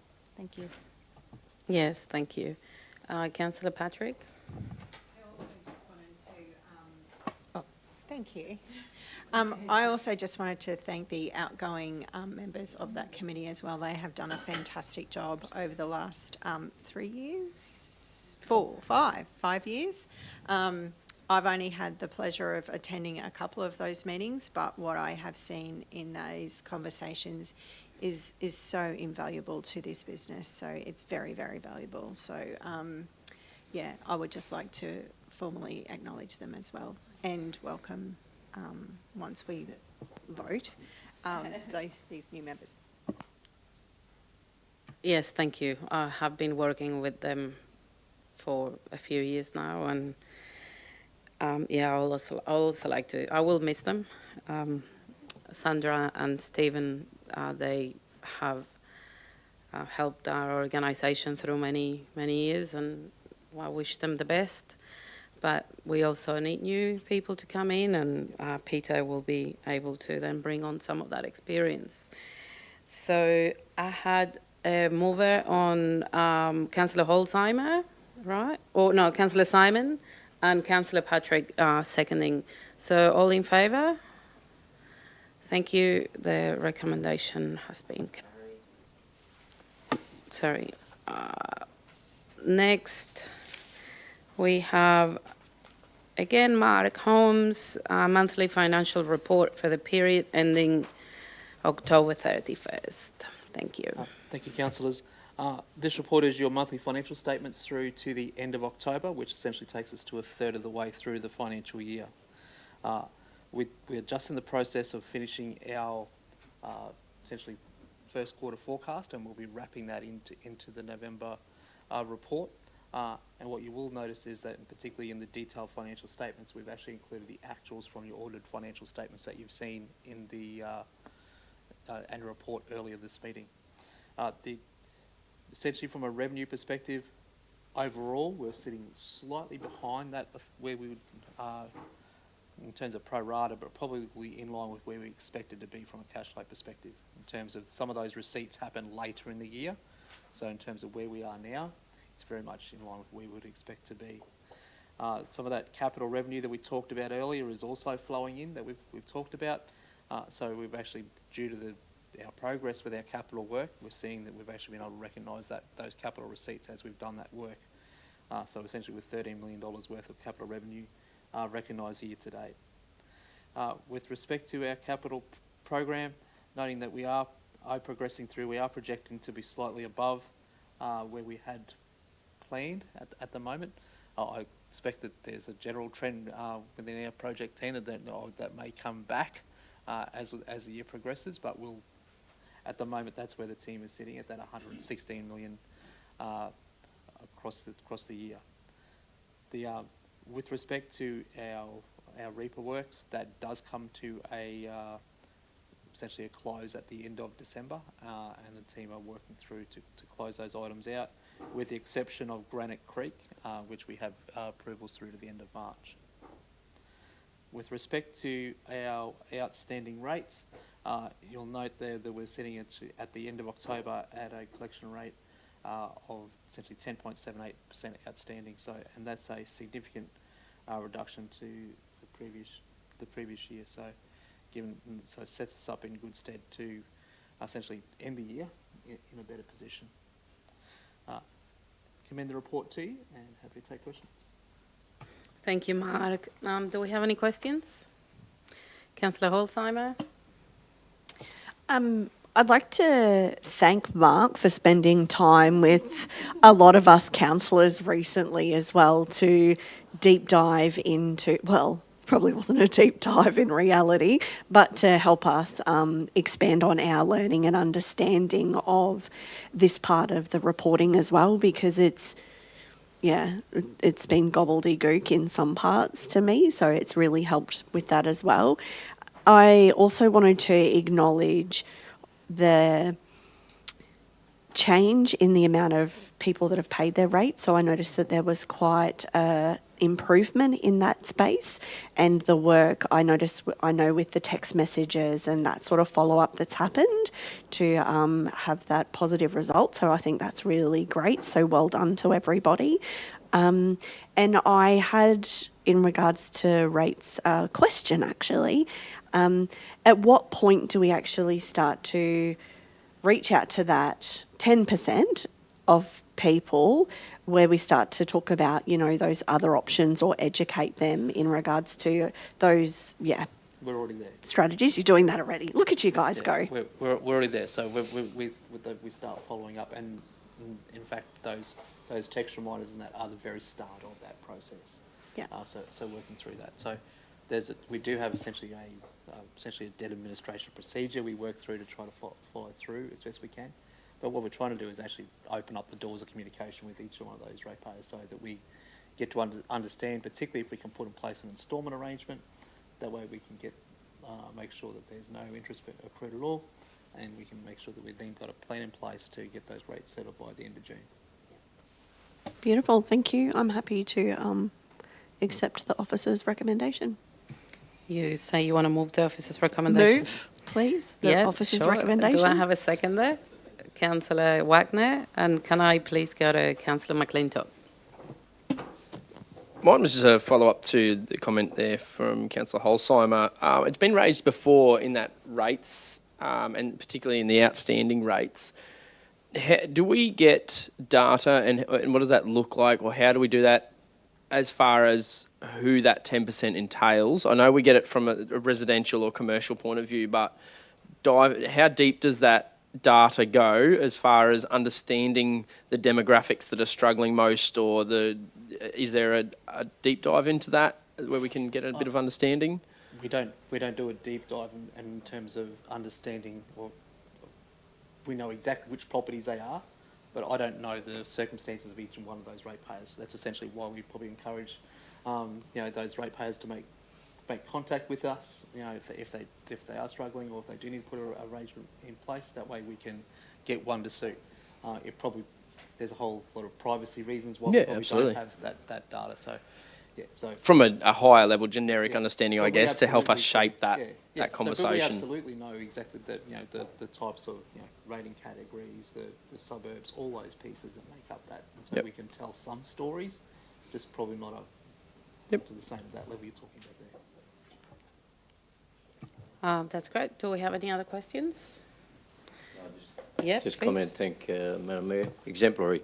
And you talk about deep dive. The reality of it is, when you do take that deep dive, make sure you take the oxygen with you, because there is so much. There's so much in that deep dive down the bottom there as such. But I think together with your corporate plan report, the annual report there earlier today, and these are monthly reports that effectively allow everybody, including those watching and or those that perhaps who would like to know a little bit more, and as you just clearly articulated there a short time ago, if anybody wants to know anything, they can ask.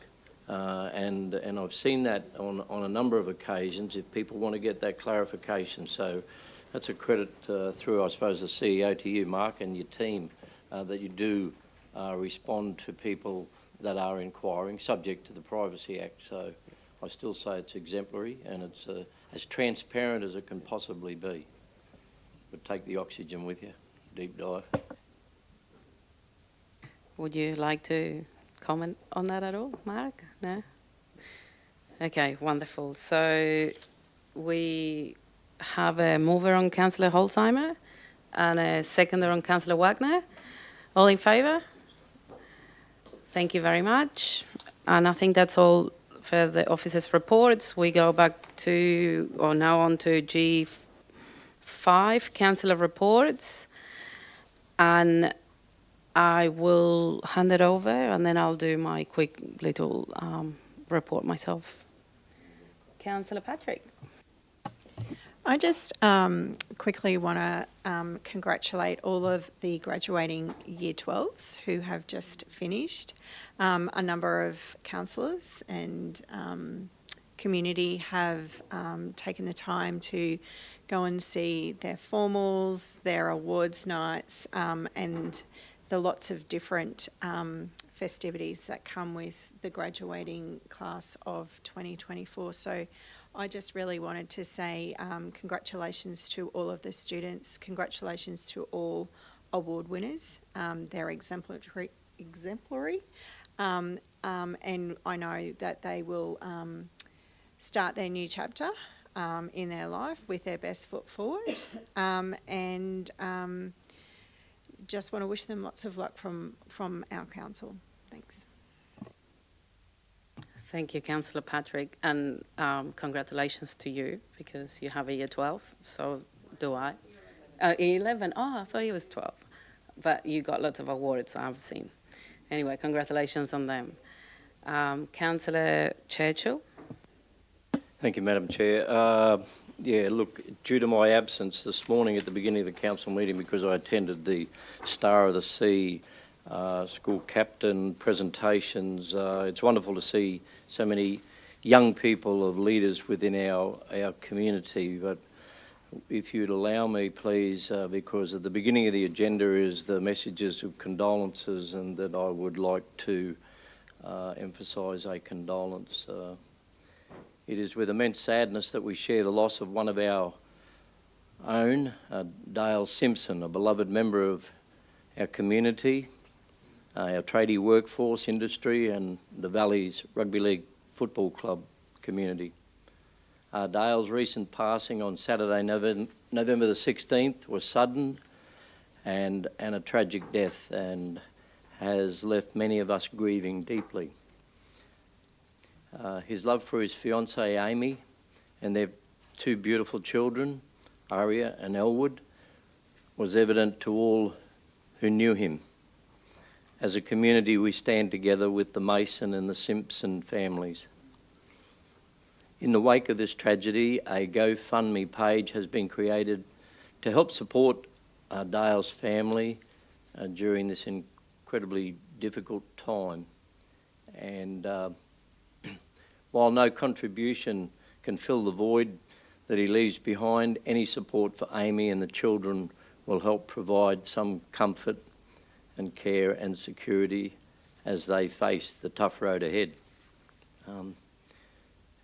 Dale, or as better known to most of us, Simo, had a sense of humour, and I know that he's photo-bombed, I think, a few of the councillors around the table here, but he had a way to be able to, he loved to photo-bomb, but he had a sense of friendship, and his enduring and loving spirit will always be part of our thoughts and all of our local rugby league fraternity. So thank you for that, forever in our hearts. Rest in peace. Thank you, Councillor Churchill, and we all share your sentiments too. Is there any other councillor reports? Okay. Just quickly, I wanted to acknowledge a couple of things that have happened in the last couple of weeks. CQU celebrated 10 years of being together with the University and TAFE Central Queensland, and I know a number of councillors have attended, so thank you for that. We also, last Saturday, we have one of our community forums in Rosedale, which was also another great afternoon. You know, I wish we would have had a bit more community members attending, but those ones that did had great conversations with us. So thank you to all the councillors that attended as well. On the last Monday, the 11th, we all also attended Remembrance Day events around the region.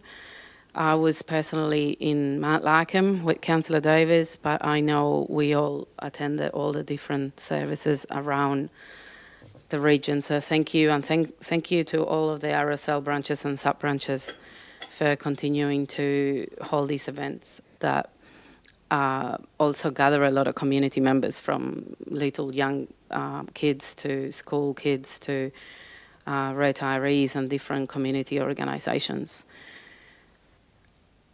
Also, that was over the last weekend, we had a big event in Gladstone recognising the 100 years of the Star of the Sea Church. You know, 100 years is a wonderful achievement, and I was able to attend the Sunday service and brunch, which was really good actually, and it was very nice to spend some time with the parish and the members of the church. So thank them for you know, the friendship and the hospitality. There was a couple of other celebrations, and I'm not sure if any of the other councillors attended, but we thank them for the invitation.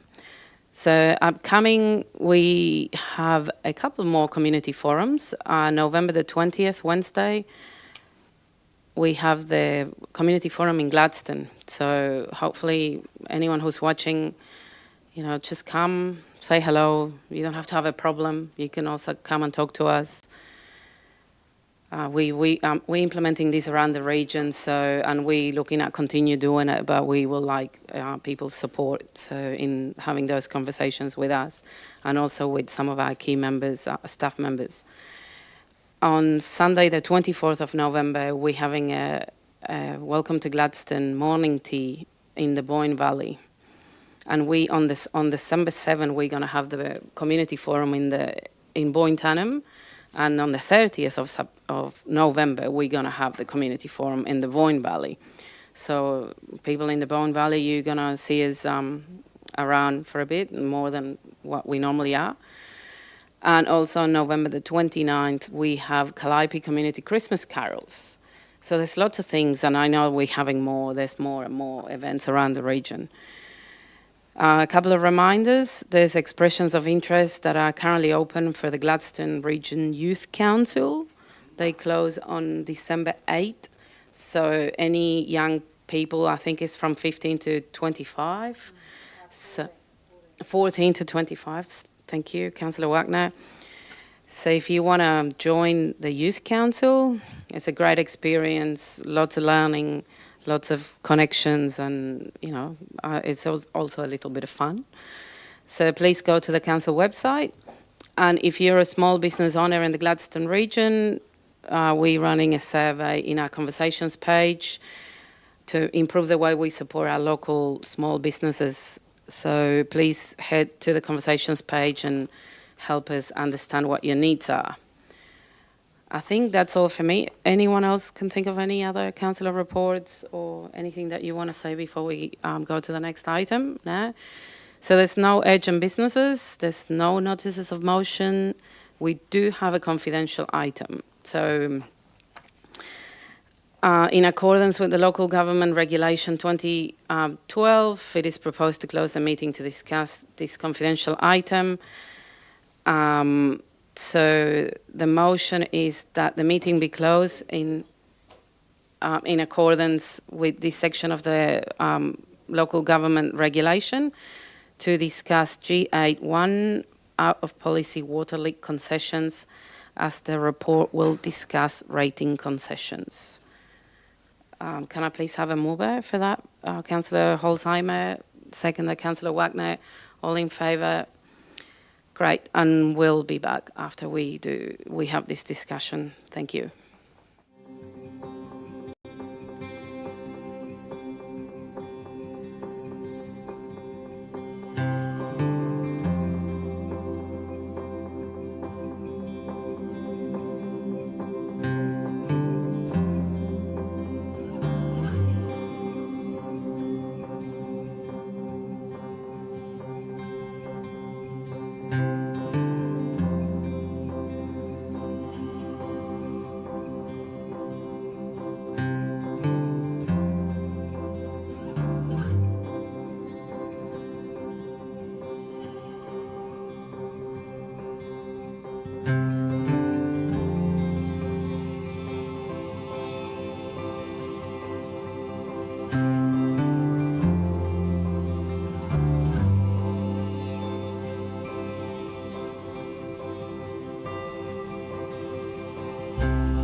I really like the variety because there's a lot of different parts of our region, and particularly in disaster space, I like that we're there for the community in kind of some of their worst times. We're able to assist. My role basically oversees and works with other emergency service agencies in town to assist the community in preparedness and then response and recovery following disaster events. I really enjoy working and living in Gladstone. We have great facilities here. People are really friendly. Council's a really good organisation to work for. Everyone's really committed to the community. I mean, we're all residents.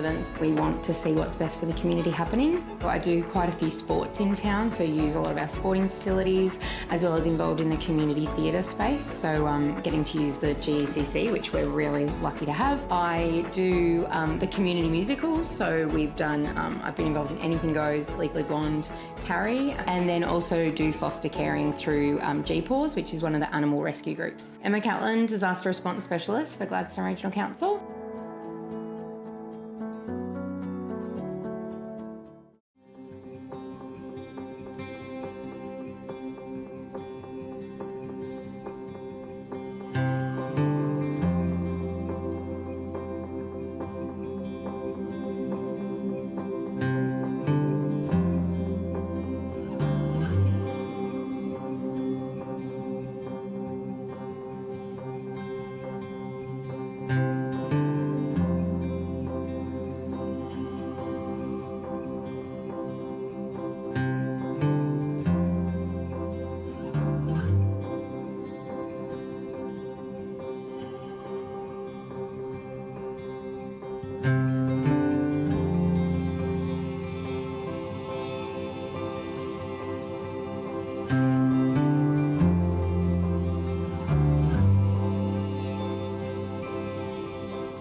Gladstone Regional Council are committed to fostering a proud, involved and engaged community.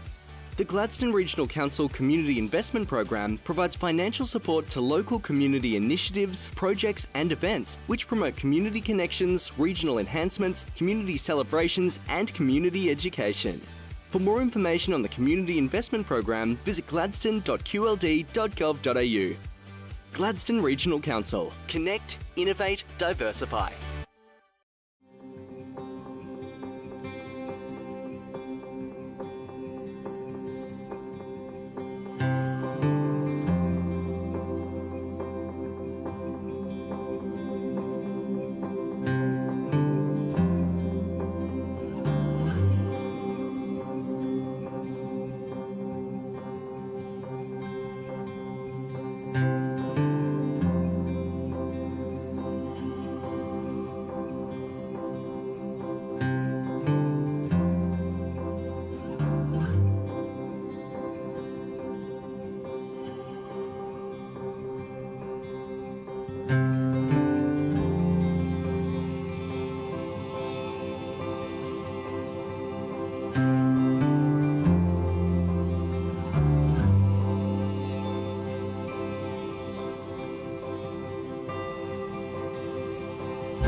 Sign up to Council's disaster and weather event warning system. Receive alerts about emergency news, severe weather events and other public safety alerts via SMS or email. Registering to the disaster messaging system is free.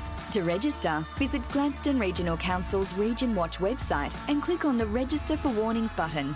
Get ready, Gladstone. Take the steps to protect what's most important to you. Let's be better prepared and protected for emergencies and disasters.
I really like the variety because there's a lot of different parts of our region, and particularly in disaster space, I like that we're there for the community in kind of some of their worst times. We're able to assist. My role basically oversees and works with other emergency service agencies in town to assist the community in preparedness and then response and recovery following disaster events. I really enjoy working and living in Gladstone. We have great facilities here. People are really friendly. Council's a really good organisation to work for.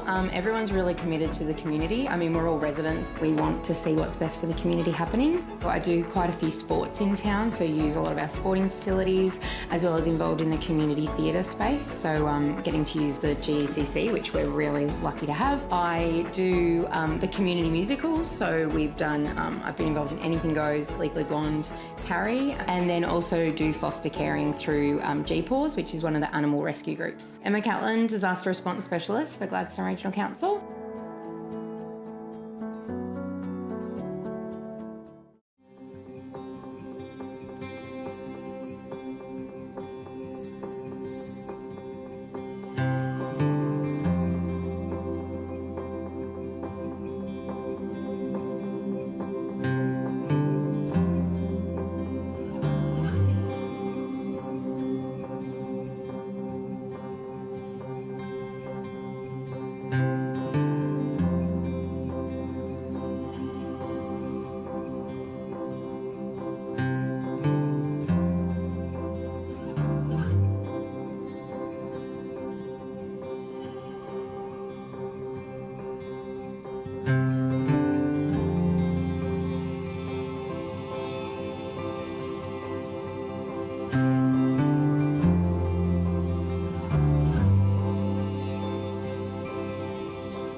Gladstone Regional Council are committed to fostering a proud, involved and engaged community. The Gladstone Regional Council Community Investment Program provides financial support to local community initiatives, projects and events which promote community connections, regional enhancements, community celebrations and community education. For more information on the Community Investment Program, visit gladstone.qld.gov.au. Gladstone Regional Council. Connect, innovate, diversify.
Sign up to Council's disaster and weather event warning system. Receive alerts about emergency news, severe weather events and other public safety alerts via SMS or email. Registering to the disaster messaging system is free. To register, visit Gladstone Regional Council's Region Watch website and click on the Register for Warnings button. Get ready, Gladstone. Take the steps to protect what's most important to you. Let's be better prepared and protected for emergencies and disasters.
really like the variety because there's a lot of different parts of our region, and particularly in disaster space, I like that we're there for the community in kind of some of their worst times. We're able to assist. My role basically oversees and works with other emergency service agencies in town to assist the community in preparedness and then response and recovery following disaster events. I really enjoy working and living in Gladstone. We have great facilities here. People are really friendly. Council's a really good organisation to work for.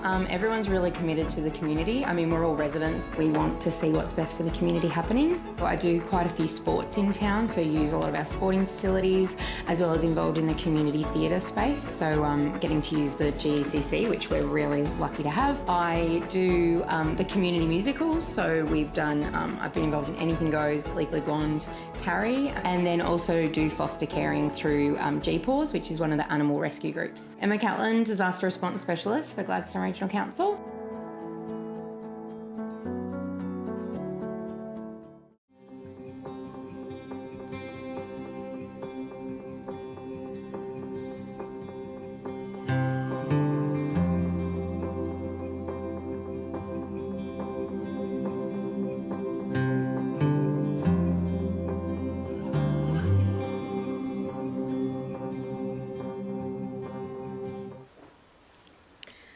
Welcome back. So we're on our last item, confidential item G8.1, out of policy water leak concession.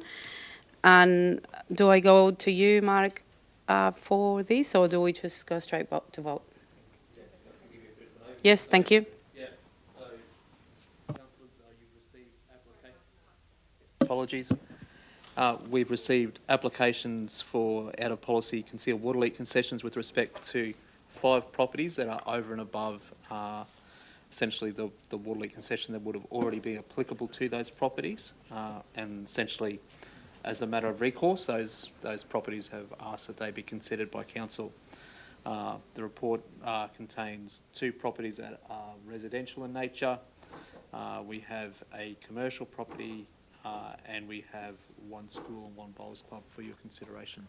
The report outlines essentially the various details behind each one of those leaks for those properties, but essentially this is over and above your current policy, and it's probably over to you to consider whether you want to apply your current policy, which is the officer's recommendation, or whether you propose something different. Thank you, Mark and Elise. I have Councillor Churchill. Thank you, Madam Chair. Happy to move the officer's recommendation in compliance with our current policy. I'll be happy to second that. Do I have anyone else? Councillor Wagner? Yeah, I'd like to propose an amendment actually to give a concession to 2. One is 215, is it 215? Sorry, Councillor Wagner, that can't be an amendment because it's contrary to the motion. Oh, so what does it become? A nothing? You can vote. Speak against them. You can speak against the motion, but you'd only be able to move another one if it was defeated or withdrawn. Okay. Well, I'd like to just discuss 2 of them that I know it's outside policy, and perhaps it's time for this policy also to be looked at. But one is a sporting group. I can't probably say too much more, of which the leak obviously was concealed well and truly, and it was, so I don't know how much I'm allowed to say because it was confidential, but it is a sporting organisation, and I think this will be detrimental to the future of that in one of our smaller communities if they have a bill of such a substantial amount. And the other one is for a not-for-profit educational facility. Sorry, are we able to discuss You can these speak things? in broad terms. Okay. Yep. As well, I think the amount that facility has incurred will be detrimental to the future education of students in that community because of this potential. I do realise it is out of policy, and I'm all for supporting policy, but I think that we do need to still protect these organisations, particularly in our smaller communities, that do a really good job.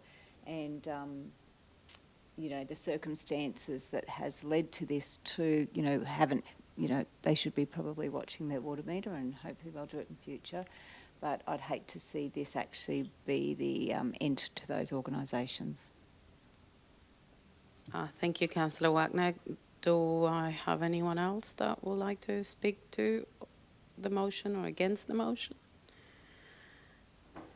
Councillor Churchill? Right of reply, Madam Chair. Yes. When that opportunity presents itself, subject to my colleagues debating any other matters.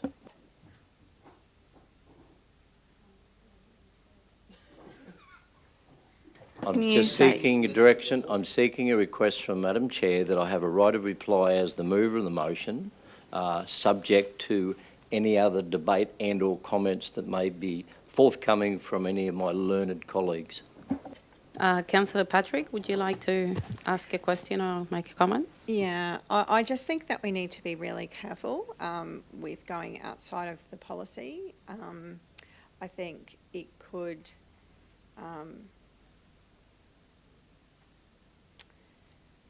put us in a situation where this could adversely affect allowances. Thank you. I guess anyone else would like to speak against the motion? Probably we have Councillor Churchill will speak at the end, but if he needs to. Councillor Holzheimer? I don't know if I'm speaking against the motion or not, because I think my only concern here is that that's a significant impact, and in a lot of these situations, the people responded quite promptly to when we informed them or they discovered that there was a leak. I also understand that when we get our smart meters rolled out, that this will actually hopefully mean we don't actually experience these situations as much. I don't, you'll have to tell me, Tanya, if this is appropriate or not. Within option 2, that we have C, where the payment of the rates or charges will cause hardship to the landowner, if there is any provision for us to be able to, I don't know. Yeah, that's my only concern. People are struggling. These people have responded really promptly when a leak has been discovered. We have the opportunity to even be a little bit compassionate here. I find sticking to the policy hard here to be really a tough pill to swallow. Hardship is, in terms of the way it's applied in the Act, is a very subjective term. So it really is up for you to determine that. So if you believe that in this case, you know, that is going to cause essentially harm to the ratepayer, that's above and beyond, then that's, yeah. Does any, yeah, Councillor Davis? Thank you. Yeah, I'm sort of in agreement with Councillor Holzheimer and Councillor Wagner, but yeah, just wanted to make that point as well, I suppose. Do we get Councillor Churchill to use his right of reply? If need be, but I'm empathetic and I'm sympathetic to these circumstances, and in some ways, Councillor Wagner, I tend to agree with you, but very mindful that the policy currently exists in there to ensure not only that there is an understanding of the importance of the onus of responsibility of people managing the water that are on their site, and yes, there are always certain circumstances, but I'm also very mindful that that policy has been created because as a result of a loss or a financial impact on who or whomever, the rest of the ratepayers have to pick up that cost. There is no external funding that comes forward as a result of those circumstances. I'd also like to emphasise that perhaps if that be the case, then we perhaps bring that policy back for a review to determine if it is relevant to 2024 or the modern state of affairs out there at the moment while we roll out these wise water meters. And when it comes to sporting groups and or businesses, local businesses and and schools and the education effectively. We want them to encourage them to be actively participating in the whole WaterWise program. There will always be circumstances that people will be facing as a result of the water loss, but someone else has to carry the burden of responsibility for those that perhaps have not been diligent enough to ensure that they know how much water that they're using on site. And perhaps to put the positive slant to this is that the Gladstone Regional Council has been extremely proactive and professional in working with everybody at various levels to help them through their process of understanding the water leakage and the water losses. And if there is a financial impact or there is a hardship aspect, I've got no doubts that through you, Madam CEO, that our people would allow a long-term way of being able to pay down and or pay off that over the longest possible period of time to eliminate or ease the hardship. Perhaps I'll leave it at that as the resolution stands. Okay. Does anyone else? I guess we're going to put that to the vote. We have a mover on Councillor Churchill to go with the officer's recommendation. I have seconded that motion, so can I please have hands up for those that are in favour? Those against? Okay, that's been lost. So can I propose an alternative motion that we offer a concession of 20% to these two cases, the cases that I will have to look for the numbers, so just not. Oh, yes. So we can't name them, but so my motion will be that council refused all the applications. Or how would you like to word that better? So we've got two parts. The first part identifies the concessions that you do not want to offer any out-of-policy concessions, and the second part is where you could identify those that you wish to. Okay, I would like to move that alternative motion. Is there a second there? We just need to the assessment numbers. Can you please help me with the numbers? Would you like me to help? Oh, yes, please. 21546-7.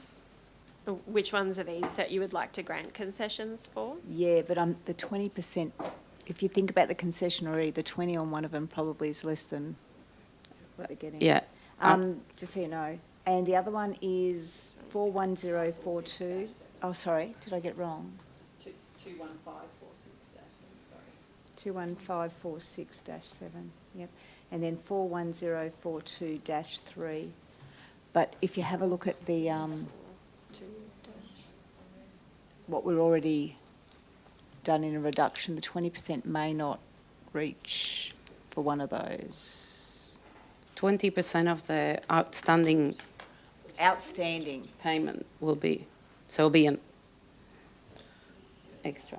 Yeah, outstanding would be all right. Yep. Would you like to look at the maximum of 1,664 or 20%, whichever is greater off? No, sorry, it's Councillor Muscat's, but I think for me it would be 20% of the remaining. Yeah, that's the outstanding. So, well, yeah, the remaining after what we've What we've applied already already. done. So, yes. No concession applied to both of those properties. Oh, well then, I thought you said, I thought. They didn't have any. Yeah, so, They're not. so your current policy only applies to residential properties. Those two properties aren't residential. Well, I'd like 30, you'll need 20s less than that. Anyway, I would think 25 or 30, but anyway. It's up to you. Just give us a second. What are we? I'm thinking to go 25. Otherwise it's less. Otherwise, it's less. I think, yeah, I think the idea that we do 20% on those or the minimum, whichever is the greater number, I think is a fair way of addressing that, that allows for that to... Can you put that in writing? ...carry across. 20% or... So you're seeking 20%? Or the minimum, whichever is the greater. Are the greater. So, there but is can we no minimum, I'm sorry. No, that's fine. Yeah, minimum of residential. Which is... So I believe for 21546-7, for the maximum concession allowed, 1662, I think is the maximum we can do under residential. I know completely different, but then the other one at 20%. Is that two separate lines? My intention is to be helpful without going I know. to... I think that's what the... against the policy, well, I mean, to offer some sort of relief. Sorry. I'm happy with just 20% across the board. Yeah, just do 20%. There you go. Make it easy. It'll be 20% or the maximum allowed under under your existing policy for residential uses. You're essentially extending that to these land uses. Okay. That's what. Okay. It's different because essentially it's a different amount per scheme because your prices per water are different per scheme. Although we also have that also to consider, of course. 600 kilometres.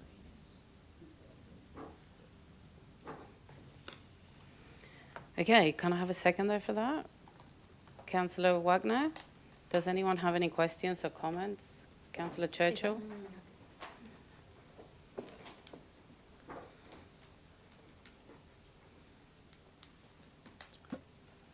Thank you, Madam Chair. I have many, but I'll try and keep it as simple as I possibly can. I'd like to see, so that it is in compliance with the Local Government Act, the reason as to why we are going outside of policy for this and why we are going against the recommendation from our officers. Thank you. Sorry, we obviously, the officer's recommendation's been defeated, so we have to have an alternative one. That's correct. So, and if we need another decision, another reason, I will just put it down to some sort of financial assistance due to the hardship, the economic hardships that some of these organisations might be suffering, or the consequences. Can I... Councillor McClintock? I'd just like to contribute. There is a line there that talks about entities whose objects don't include making a profit, and that's why we've differentiated those out as part of perhaps that clarifying piece of going outside of the recommendation. Also, I'd like to add that the recommendation is always going to be within policy, so that's why what we're talking about here is right at the start going outside of policy. It's not about whether officers want to be kind or not. That's their recommendation is policy, and it should be. What we're talking about is that line under 120 of the LGR that we can grant a concession on rates and charges if one of the following are satisfied. The land is owned by an entity whose objects do not include making a profit, or an entity that provides assistance and encouragement for arts or cultural development. Thank you, Councillor McClintock. Councillor Davis, do you want to... Oh, sorry. So do we have anyone else that want to speak to this? Okay, so we have the alternative motion there that was moved by myself, seconded by Councillor Wagner. All in favour? All against? Okay, motion's carried. Yes, please. So all those in favour, raise your hands, please. Those against? Thank you. Okay, so there's no more items in our agenda, right? So it's 12:46 and we'll close today's meeting. Thank you very much.